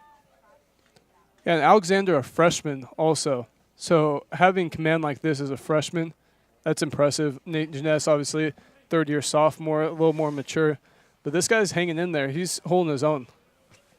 Yeah, that's good signs for the Mustangs. Have him come back. Swing and a miss. Strike three. So second strikeout of the inning for Mike Alexander. Now it's going to bring up Ian Acosta, 0 for 2 today. A couple flyouts. And the thing that I love about this field, and pitchers might not, is with 2 outs, a ball in the right center gap, scoring the guy from first. So with 2 outs, the rally's still there. You still have a chance to be able to drive that run in. And this is a guy, Ian Acosta has come up with a lot of big hits for the Falcons throughout this whole year. You know, he's been hitting in the 6-hole, 7-hole most of the year and hitting in the 6-hole today. He has a couple home runs. Strike on the inside corner, 0-1. He's actually tied for the team lead with 2 home runs on the year. Surprising for Acosta. Not the biggest guy on the field. Not by any means. He's got a lot of whip in his bat, though. Now the 0-1. And the dirt, ball 1. Good block there by Ethan Utler. He starts Acosta off with the first pitch strike changeup. And that completely goes against what I was saying about the right-on-right changeups because, I mean, we didn't really see it in the beginning of the game. And then now he's starting to go to it and starting to realize that maybe he has a better feel for it than he thinks. Yeah, maybe that was one of those pitches that's probably his best pitch, maybe saving it for later in the game as he's showing now. Well, he's got good arm speed on it, too. It looks like a fastball out of the hand. Oh, and this one's ripped right in the 5.5 hole. That's a base hit for Ian Acosta. Keeps the rally alive with Jesse Phipps, who's 2 for 2 with a couple of hard singles today.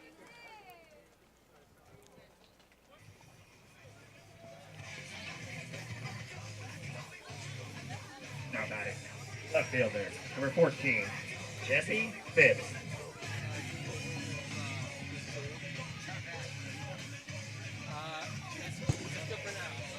So Jesse Phipps, like I said, 2 for 2 today. Runners on first and second, 2 outs, and you know, this is the matchup Solano wants right now. Yeah, Jesse Phipps came up clutch last AB with the 2-out RBI single up the middle. Yeah, you see the middle infielders playing double play depth. So big hole over there in the 3.5 hole in between first and second. And he doesn't wait around. This one is hit. It's scooped up by the second baseman, throws it over to first, and just gets Phipps for out number 3. So Solano strands 2, tied 2-2, heading to the top of the 7th. Hi, I'm Jesse Phipps, freshman outfielder. Thanks for watching the Solano College Sports Network.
So top of the 7th inning now. What a doozy of a game we have going on here at Billy Louis Yarborough Stadium. Stosh Samoyed, Tyler Stover here in the booth, and it's been a fun game to watch. Yeah, it's been a great pitcher's duel, which is what we like to see, 2-2 in the top of the 7th. But still, we've seen some good at-bats, and we've seen some hard lineouts from LMC, some hard-hit balls from Solano. It's really even. Very back and forth, and now there's some, looks like some action in Solano's bullpen. I think that is Adam Coates down there, just starting to loosen up, not in no rush whatsoever. Which is not the guy that LMC wants to see either. Because we talk about Jeunesse ERA, but Coates is through the roof. Strike 2 called 0-2. Yeah, Coates with the .74 ERA on the year and 24 1/3. It's almost unheard of. Yeah. Maybe he's just starting to get loose for the 8th and 9th to come in. Just a bit outside, ball 1. But Jeunesse looking just as strong as he was in the first. Yeah, it seems like he has a little more zip on his fastball. Starting to let loose now. Which is impressive because we're in the 7th inning now. Good curveball. He does not get the call. 2-2 outside. You know, he's still working through the 3rd time through the lineup. Ryan Welsh is 1 for 2 with a strikeout and a single.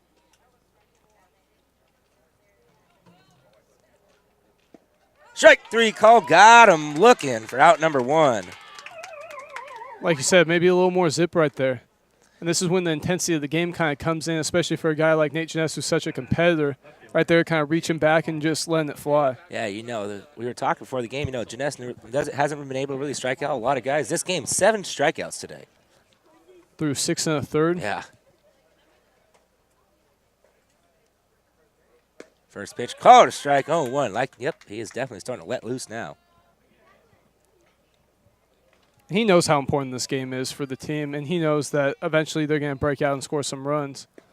Strike 2 call. Good curveball there. He's trying to get his team in the dugout, get the bats going as quick as possible. Oh, and this one's smoked down the line. It's going to go foul out of play. Count stays at 0-2.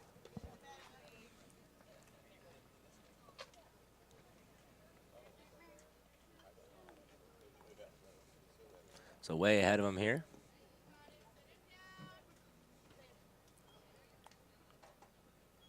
Outside, ball 1. Not a bad pitch. Once again, trying to go outside, try to get him to chase something.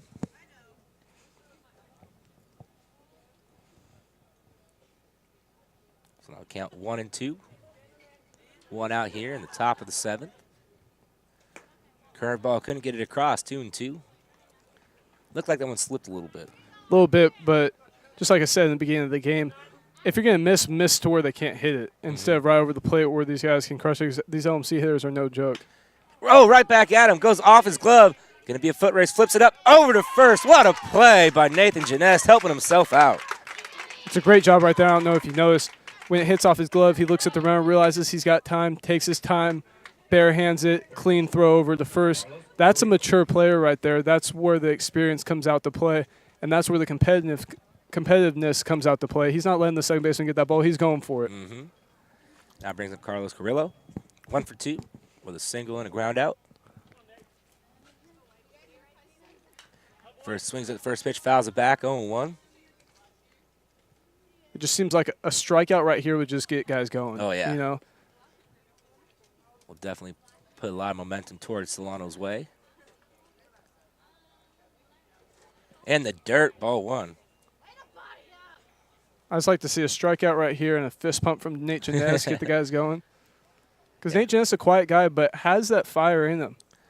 You see him come off the mound with a lot of emotion, positive emotion. Pops this one up in the infield.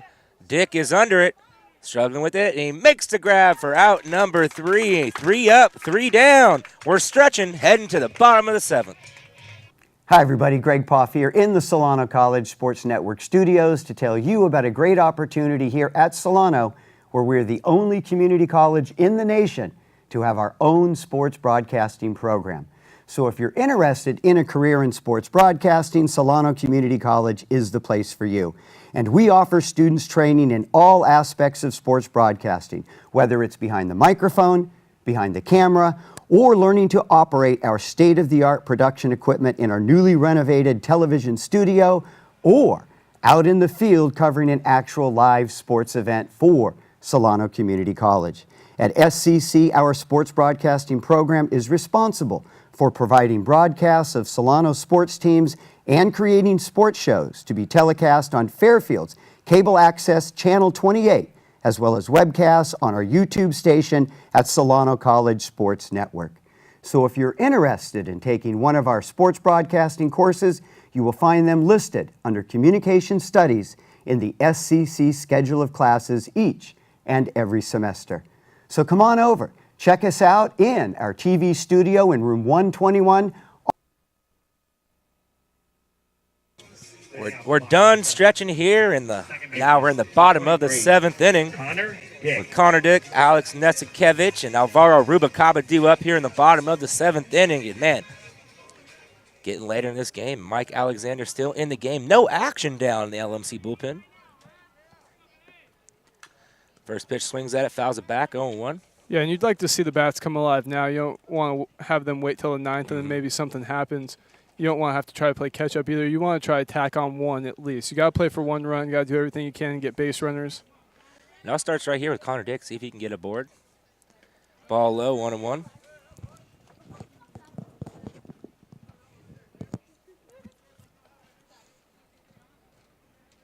Yeah, so Coach Stover down in the bullpen talking to Coates. Ball low, smartly laid off by Connor Dick. Looking like he was thinking about it. And, you know, it's tough. Nate Jeunesse pitch count coming up, obviously not going to ever overthrow guys, but he's throwing so well. And then you have Adam Coates. Strike call. That's a good pitch there by Alexander to come back now 2-2. You have Adam Coates, who's tremendous out of the bullpen. He's your guy. He's the guy that you want to ride out. So right there you see his numbers, 3-1 with a .74 ERA and 3 saves from the left side. Alexander not liking the signs, smartly steps off with 2-2, no outs, bottom 7.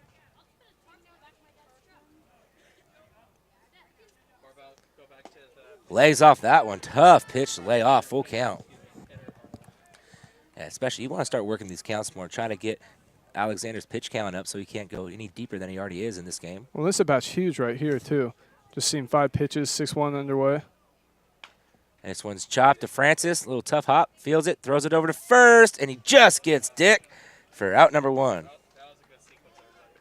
And Francis, I don't think he's getting enough credit. He made the one there, but tremendous plays by him. Having the instinct to know how much to put on it. And right there, quick release, getting him out by a step. So Alex Nesikevich, he's been hot the past 2 games. Coming in now, he's 0 for 2 with a strikeout and a ground out to the first baseman unassisted. First pitch in there, strike call, count goes 0-1. And once again, Francis, freshman. So these guys that are carrying Los Banos are all freshmen from Concord, just like Alexander. So, I mean, this team's looking good for next year as well. This one's ripped right to the first baseman, bobbled. Nesikevich has speed, gonna be a foot race. Oh, and they call him out at first. What a play by Ryan Welsh. And I don't know. There is no instant replay here in community college baseball. That's a tough play to call, too, because it's bang, bang. Obviously, tie goes to the runner. You have a big league umpire out there, former big league umpire. But, I mean, that's just a good play all around. Good job by the first baseman, keeping it in front and still going to try to make the play and not giving up on it. And a good 90 by Nesikevich. Great 90. Now Alvaro Rubacaba coming up. First pitch is high, ball 1. He's 1 for 3 today. And he got that first hit to lead off the game. And Rubacaba's due. He's due for something big to happen. I mean, he's been a big team leader all year long for the Solano Falcons.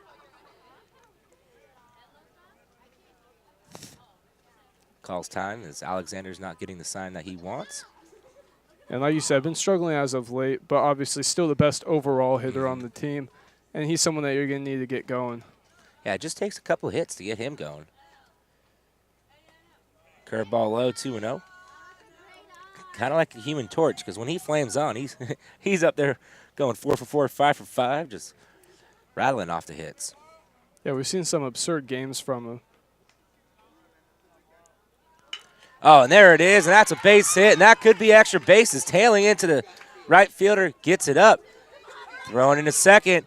Rubicaba tried to slide, he gets back, and he's safe. Oh, overruns the bag, and man. Little strange sequence there for Rubicaba, but he gets a double with 2 outs. That's what Solano needed right there. Yeah, that's a great job by the right fielder cutting that off, because I was thinking triple right out of the box. But him doing a good job backhanding it and making a good throw into second, then Alvaro kind of caught with, shot slide, and then too fast for his own good, almost run past the base. But still athletic enough to get back. Almost put a Giannis Cespedes right there. Yeah, Jared Ambrose, good job. That ball was slicing towards him. He played it perfectly, like you said, on the backhand. That ball gets by him, like, that's a triple. Hands down. And even with Alvaro's speed, as you have a mound visit right now from the assistant coach for LMC. Chris Baldishbaugh. But you're even thinking inside the park home run possibly if he doesn't cut that ball off and that goes to the fence and he bobbles it, you know Coach Stover's sending him. Yeah. You know, he's sending him trying to get this 3-2 lead. But right now with him at second, you have Joey Dotson up. Great hitter, great athletes. And this is what you want right here at Layer Names. You want your athletes to be able to be athletic, make athletic plays. And there's finally some action going down the LMC bullpen. I cannot quite see the number yet, but it looks like a lefty down in the bullpen. I think we got number 35, great camera angle. Once again, our sports broadcasting is just amazing. Amazing over here. 35 is Brad Fulton out of Benicia High School, the lefty. He was once a Solano Falcon. Yeah, he's pitched 3 2/3 inning. Does not have an ERA, all zeros. Out of high school, came to Solano, then transferred to Los Medanos. So this is a big at-bat now. Joey Dotson, he's 1 for 3. Scored run single, reached on a fielder's choice back in the first inning. First pitch at the knees, called a strike, 0-1.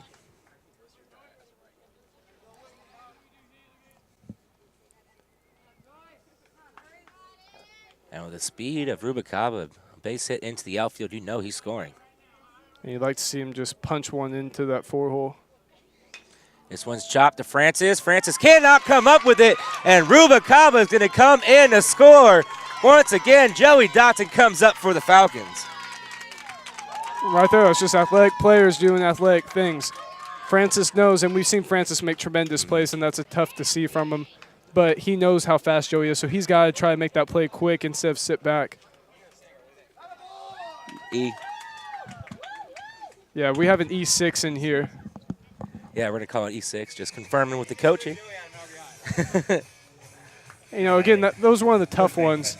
And right there, that's a tough play for the shortstop. But Joey's speed, I'm convinced Joey's speed got himself on base right there in the run in. Yep, and Alexander's day is done. It looks like they're heading to the bullpen to bring in Brad Fulton. So he's taking a long walk just to get him a couple more warm-up throws.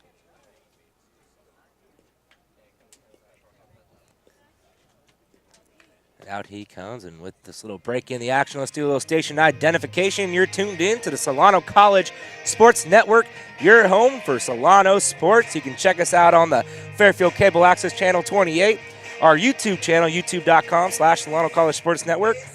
Go down to our Facebook page, Solano College Sports Network. Go check us out on Twitter at SCC_Falcons.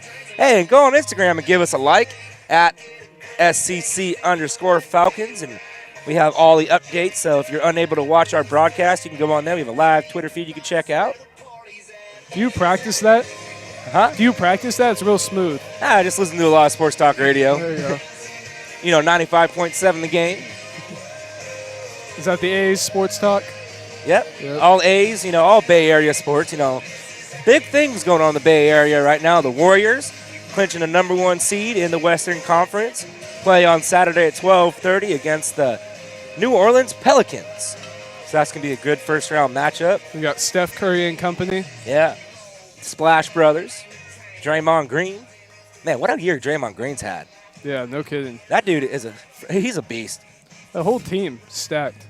Ridiculous. I mean, Steph Curry obviously goes without saying, but like you said, you got Klay Thompson and the Splash Brothers, Draymond Green, who's a beast, Bogut. I mean, everybody's just been stepping up. And actually, in an interview today, Steph Curry came out and said, hey, it's a championship for a bust this year for us, you know? Winning 67 games. I mean, that's unheard of. That's Bulls-esque. That's Jordan Bulls-esque. Yeah. Only 2 losses at home all year long. And I knew this year was going to be special. About the first month of the year, the Orlando Magic came to Oracle. I actually got to go to that game, and they were trailing most of the game. 2 minutes left to play, down by 8. They came back and tied it, and Steph Curry hit a game-winning 3 at the buzzer. I mean, that was the first buzzer beater I ever saw for an NBA game. I was going crazy. Actually, I got to see a Warriors game when they had Baron Davis. It was the first time for the big 3 for the Celtics with Kevin Garnett. Saw a triple overtime game, and Baron Davis hit the game winner at the buzzer, and the Oracle went crazy. Yeah, Oracle, that place is hard to play at. That place is always loud.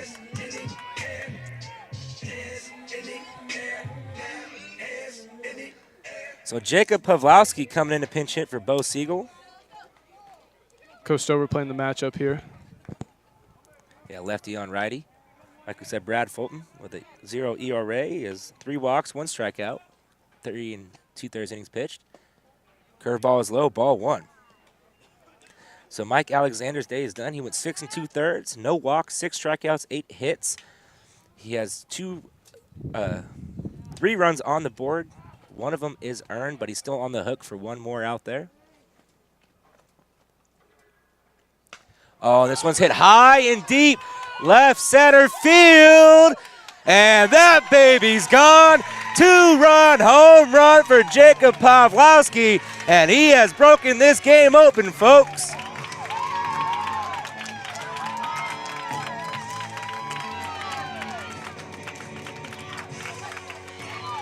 Oh, wow. That's what we've been waiting for from Pawlowski.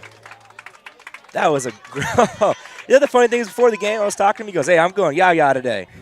And he was absolutely right. Boy, was that huge for the Falcons right there. Number 15, Garland Webster. What did he hit? Was that a curveball or fastball?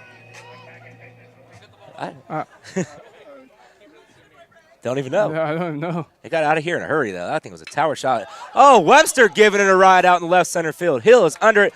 Makes the grab for out number 3. The damage is done, though. Solano gets 3. They lead 5-2, heading to the top of the 8th. Hello, my name is Alex Nesikevich, freshman outfielder. Thanks for watching Solano College Sports Network.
Hi, I'm Jacob Pawlowski, sophomore outfielder, and thanks for watching the Solano College Sports Network. So top of the 8th inning, new pitcher in Adam Coates. Final stat line for Nathan Janess is 7th inning pitched. 1 walk, 7 strikeouts, 6 hits, 2 runs, 2 earned runs. And what a day for Nathan Janess. Oh, yeah, he was tremendous the whole time. And like we say, he was going to be the key of the game, keeping the ball down, which is what he did. Striking guys out, keeping them on their toes, and keeping Solano in it. And, you know, when he comes out now, he's in line for the win with the best, I would say, closer in the BVC. Yeah.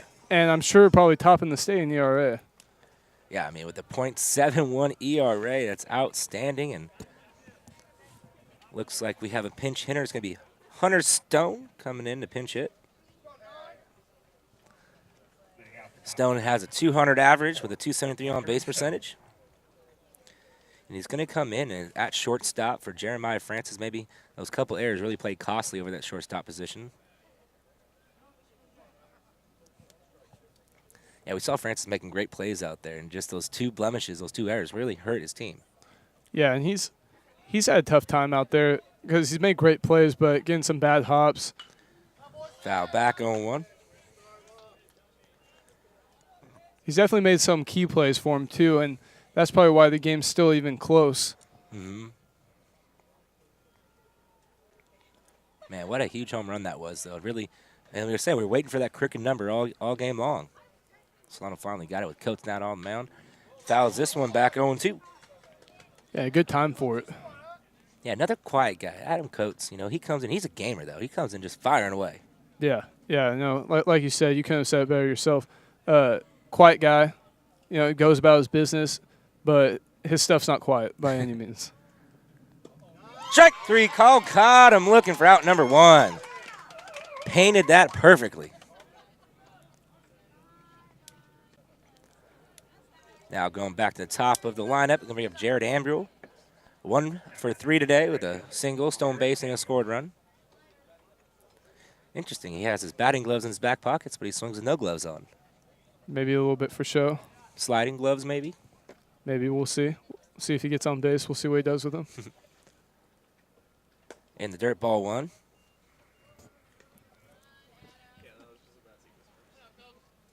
Yeah, I love the way Coates just comes out. You know, he's ready to fire every single time. Comes in. Oh, yeah, great tempo by him. That's what you like to see from a pitcher, not just a pitcher, but your closer. Inside ball 2. So those past 2 pitches, maybe a little over pitching there, trying to be a little too fine. But we know he's just fine out there on the mound.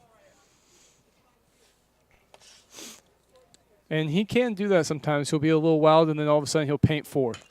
This one's lifted foul out of play. Now it goes 2-1.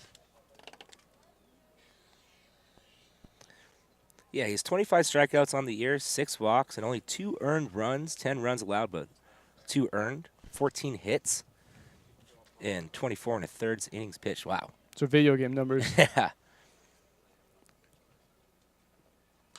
This one's fouled back, 2-2.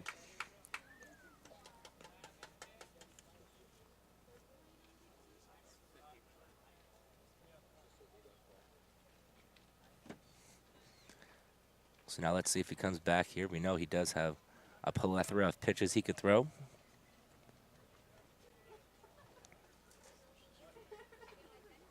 And this one's popped up in foul territory. Pavlowski is under it, calling for it, reaches back, makes the grab for out number 2. So great job by Coates there, falling behind 2-0, come back through 2 strikes, and then gets him to pop up. Now batting, catcher, Ethan Utler. So Ethan Utler at the plate now. He's 0 for 2 with a sacrifice bunt. And there's another pitcher warming, 2 pitchers warming up in the bullpen for Los Medanos now. Doing a little dual pistol action down there.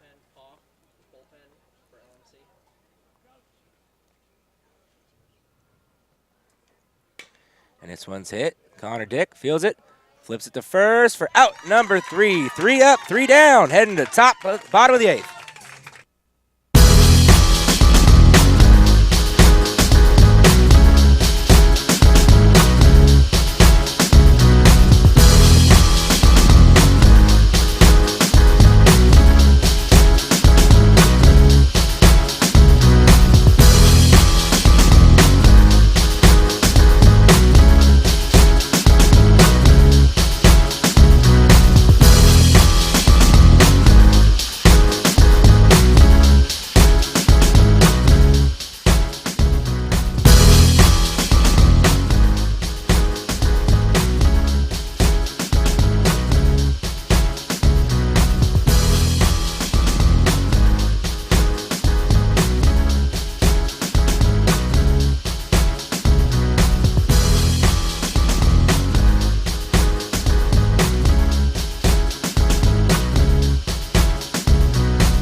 So bottom of the 8th inning, new pitcher out on the mound for Los Medanos is Daniel Baldersbaugh, the right-handed pitcher out of College Park High School. 1-2 on the year with a 6.05 ERA and 22 1/3 innings pitched.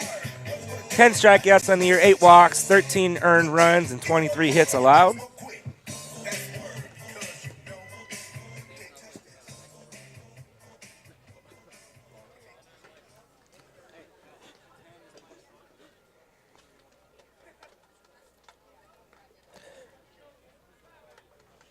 Yeah, so like we said, new shortstop out there for the Mustangs. It's going to be Hunter Stone, who pinched hit.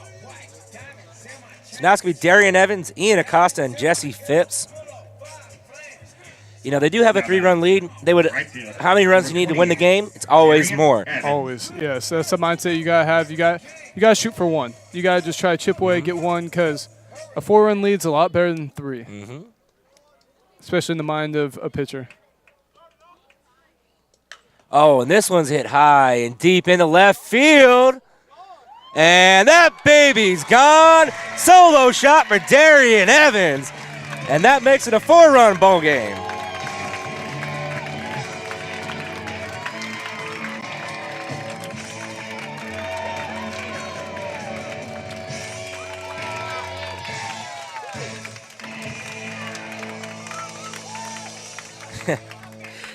He said hello to Daniel Baldersbaugh on the very first pitch. I was just about getting ready to say Darian's an aggressive hitter on the first pitch fastball. Didn't miss that one. Yeah, Ryan is happy zone right there, up and in. Great swing. Now it brings up Ian Acosta. 1 for 3 today.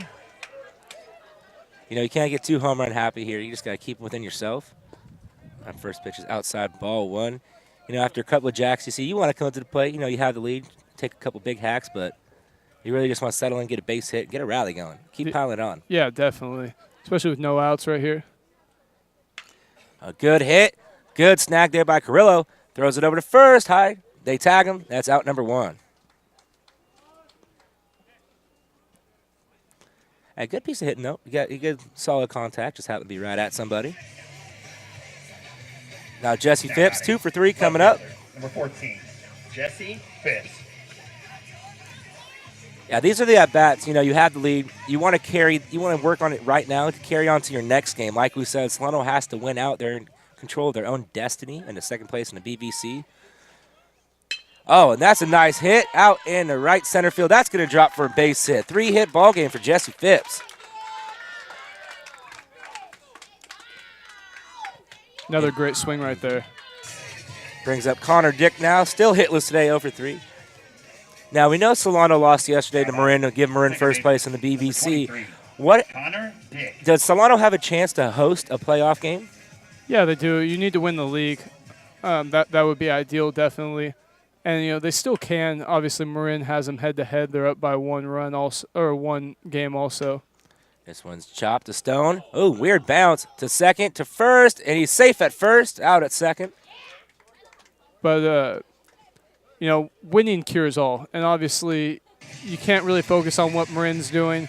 You got to try to win every game, but it's still possible. Like I said, their magic number's 2 to make playoffs. That's what they're focused on now. But I like to think if you run the table, Marin loses 2, then you're in first place again. Now, if they don't get first place and they stay in that second position, can they still host the playoff game? I don't know that for sure, but I think that the chances are a lot more unlikely. That's a good hit right to Hunter Stone. That's out number 3. But Solano gets one in on the big home run from Darian Evans. They lead 6-2 heading to the top of the 9th. Hello, my name is Darian Evans. I'm a sophomore outfielder. Thanks for watching the Solano College Sports Network. Good. Thank you.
Hello, my name's Adam Coates, sophomore pitcher.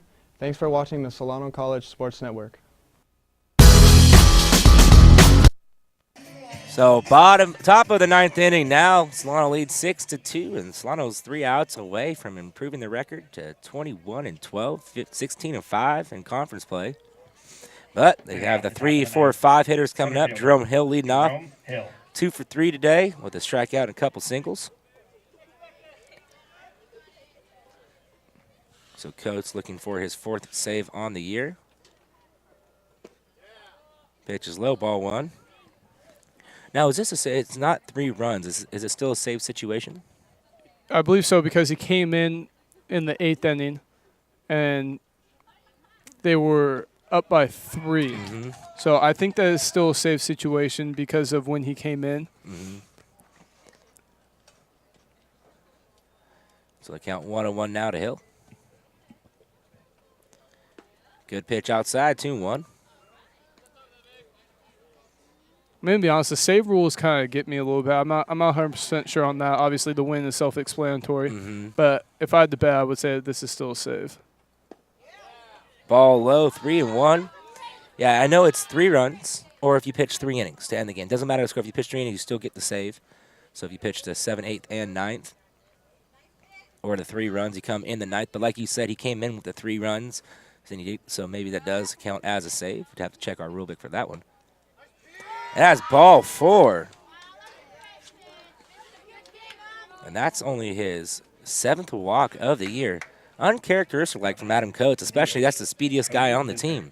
Yeah, those pitches look close, though. So at least if he's missing around the plate. Now it brings up Cody Luther 0 for 3 with a couple Ks.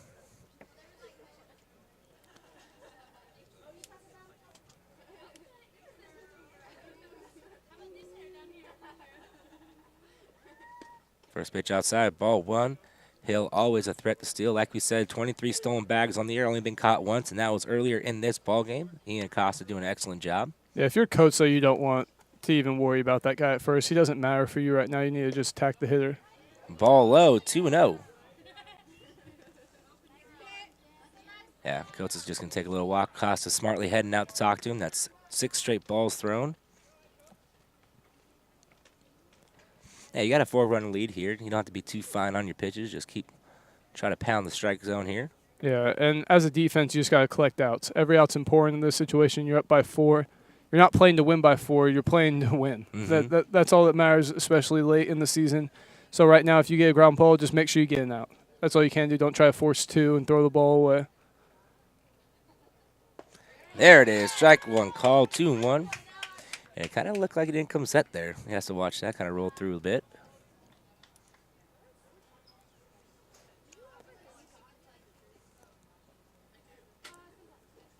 And the dirt, ball 3. Yeah, you do not want to walk this guy. He puts first and second with no outs. You're still up by 4, but you'd rather keep that 4 there.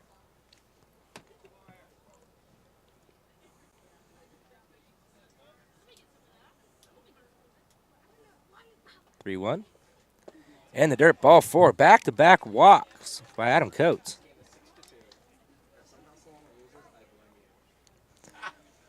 So Stover heading out now. Just go talk to his closer. With Derek Slade up at the plate, he's 0 for 3 today. Reached on an error back in the 5th with a strikeout also.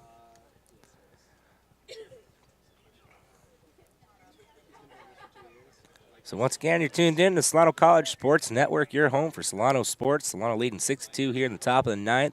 A little bit of a jam here, no outs, first and second, and it's been a close game most of the way. Solano got 1 in the 1st, and then LMC countered that with 1 in the 4th. Solano got also 1 in the 4th. LMC tied it back in the 5th, and it was scoreless till the 7th inning, and a good hit by Dotson got Rubicaba to score. Then Jacob Pavlowski coming up with a big 2-run home run. Then in the bottom of the 8th, first pitch, Darian Evans hits one out. That's how we got to 6-2. And it's good to see a couple of your big bangers get some out today. Yeah, it's definitely nice, especially when the bats have been quiet. But power, I mean, Los Mountains has 1 home run on the year. Oh, and that hit him. So that loads the bases. Yeah, tying run now coming up to the plate with no outs here, and this is getting to a sticky situation now. Now batting, first baseman, Ryan Welsh. Ryan Welsh, couple of Ks and a single and a scored run, so 1 for 3 today.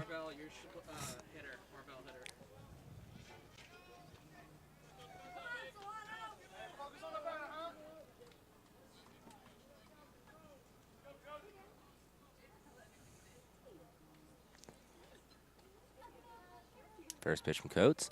Strike right down the heart of the plate, 0-1.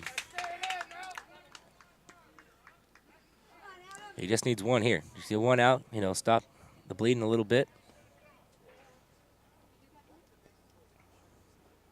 Good pitch, swing and a miss, strike 2. Almost spun him in a circle there.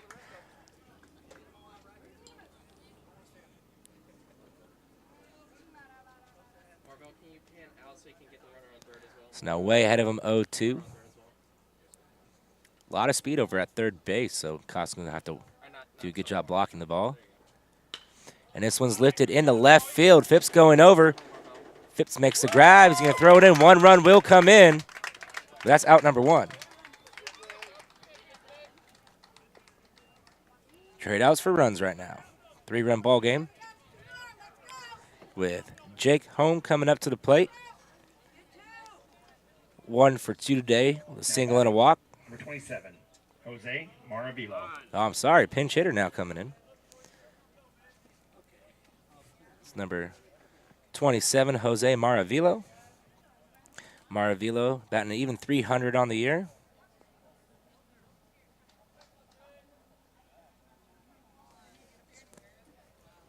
So looking for a little spark here at the base hit or something. Good pitch on the outside corner, 0-1. And how big was that Darian Evans home run? Oh, yeah, no kidding. Just like we talked about, tacking on 1. That's all you need to do. You need to tack on 1. Obviously, you want a few, but, just a little more cushion. And now, like you said, that's huge. Fouls is back quick, 0-2. We'll see how big it ends up being, though.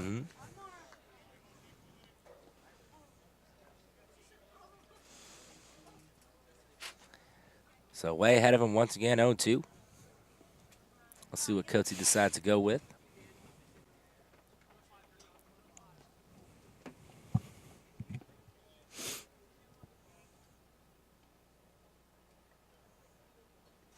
In the dirt, and it scoots away from Acosta, so the runners will advance.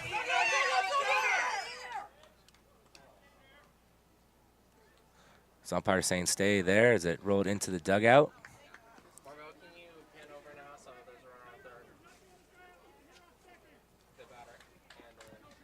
So now the count 1-2. Definitely a strikeout situation now with the runners in scoring position.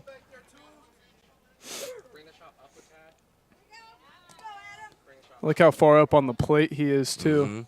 Yeah, his toe's almost touching the plate. He's definitely inside that batter's line. Yeah, this is amazing. I don't see how the umpire's not saying anything. Yeah.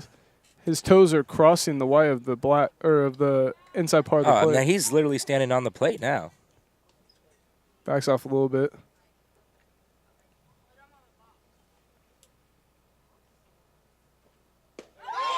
Oh, does not get the call, 2-2.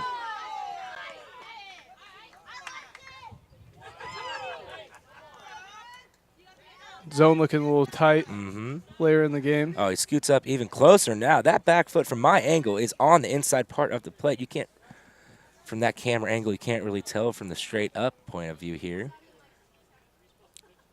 And it's popped up in the shallow right field. Evans coming in. Evans makes the grab for out number 2. It's a good job by Darian coming in and not having the second baseman make the tough play right there. Yeah, Darian was on his horse. Now batting, third baseman, Carlos Carrillo. So it brings up Carlos Carrillo. 1 for 3 today with a single back in the 5th. Solano 1 out away from getting this victory here.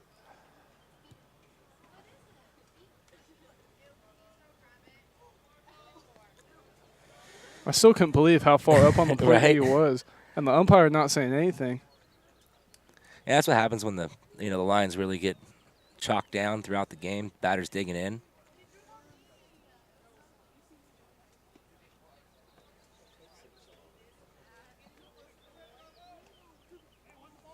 Los Miles down to their last out.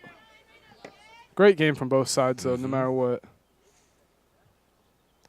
Ball outside, 1-0. I mean, Los Miles still not out of it. 2 outs here. Base hit, scores 2. No, not at all. We've seen some crazy things, especially at this field.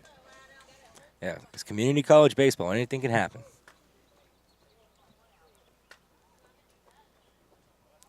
Yes, he went around. What a one. You know, that's why we play 27 outs. You got to give the other team the chance to come back. You can't kneel the ball. You can't hold the ball. Exactly. That's what makes baseball the greatest sport in all the land. America's pastime. Mm-hmm. Good pitch inside. Count goes 1-2. Curious to see what pitch he goes with here on 1-2. He's got back-to-back changeups. And Coates, sneaky velocity up there, too. Yeah, I wouldn't be surprised to see him rear back and just fire a high fastball here to try to get something to chase with the 1-2. This one's smoked down the line out of play. Count stays at 1-2. I think now we're going to see the changeup once again. That's the wipeout pitch. Yeah, he sped up the bat there. Now slow it back down. If it's down, it's unhittable. If it's down. Oh, this one's poked out in a shallow right field. That's going to get down for the hit. 1 run will come in. So Carrillo down to his last strike, gets a base hit. Now it's a 2-run ball game. Top out, left that pitch up. Can't do that. So first and third is going to bring up Hunter Stone. And his first pinch hit, he struck out, looking, back in the 8th. So tying run over on first base now.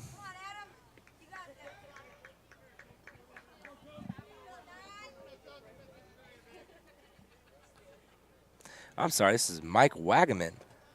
We have our roster down wrong.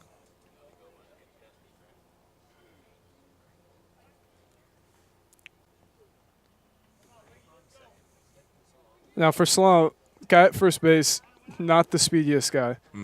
So you still got to make sure you keep the ball in front. Can't let the ball get behind you in the outfield. First pitch, called a strike, 0-1.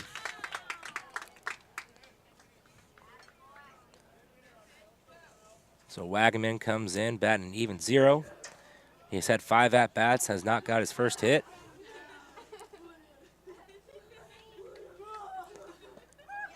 Just a bit low, 1-1. Man, they like to put us through a little heart attack here, don't they? Yeah, no kidding. Now, that's how baseball is, though. It can go clean for a while, and then once you get to the last inning, you think it's all going to go good, and then, things happen. Strike caught on the outside corner, 1-2. So 1-2, 2 outs, runners on the corner. Solano up by 2, tie and run over on first base. Adam Coates out on the mound. Could possibly see the runner go. Put pressure on the defense. Yeah, he's digging in over there at first. Timeout called by the hitter.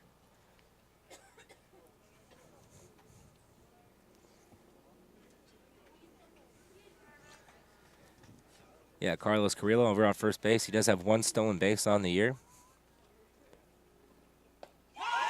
Pitch outside, 2-2.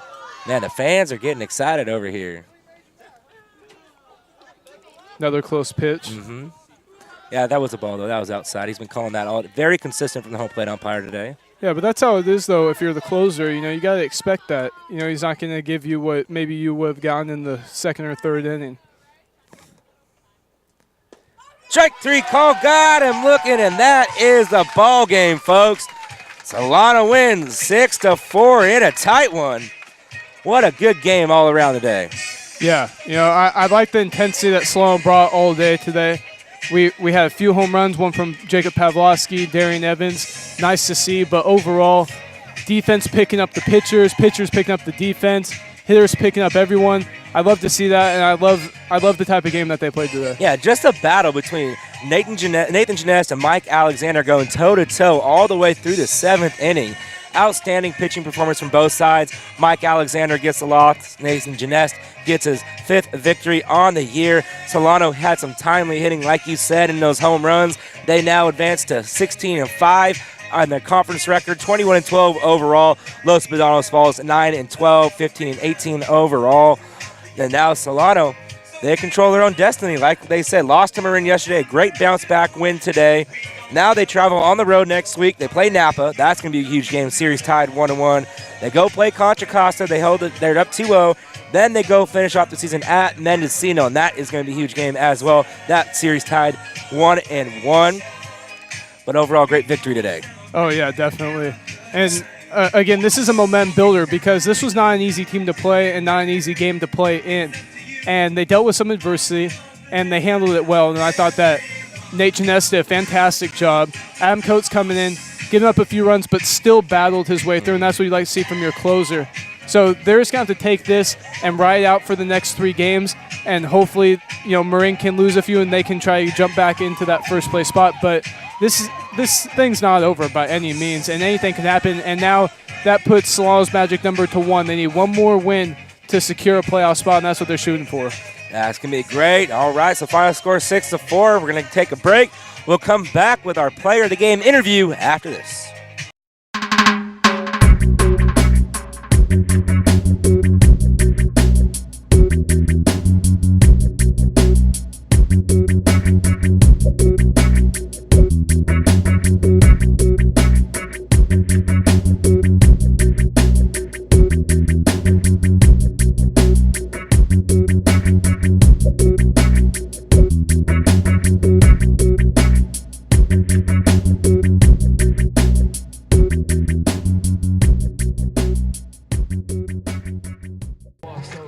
I'm Tyler Stover here with Nate Janess here at Bill and Louise Yarborough Stadium. Nate Janess, 7 innings, 6 hits, 7 Ks, 2 runs, 1 walk. Tremendous game for you. How'd you feel today? Pretty good. In the pen, I felt great. In the middle innings, I kind of lost my mechanics out of the stretch, but I was able to find it and make some big pitches for us. I got a chance to talk to your mom before the game, and she says that every time she says, put on your game face. Did she tell you that today? Always, every Friday. Nate Janess, so what can we say? You're 5-2 now on the season. Your team, 1 game out of first place, but do you see a momentum shift for your team today? Yeah, we had that 2-game losing streak, lost a heartbreaker to Laney, lost an ugly game to Marin, but today was a good statement game. Biggest game of our year so far, and we're able to make a good push in the end and get the big W. Now, for most of the game, it was really tight, and it ended up finishing that way. When you came out, it was 5-2, I believe. But pitching in a close game where it's 1-1, 2-2, is there more added pressure, or do you just kind of not really think about that and just try to attack the hitter? I like pitching in those close games. I love the adrenaline rush. It's a great feeling. The blowouts, you kind of get lazy, you can miss over the plate. But tight games, you got to make your pitches. So you'll see me get mad at myself out there when I don't make a perfect pitch. But I love the competition.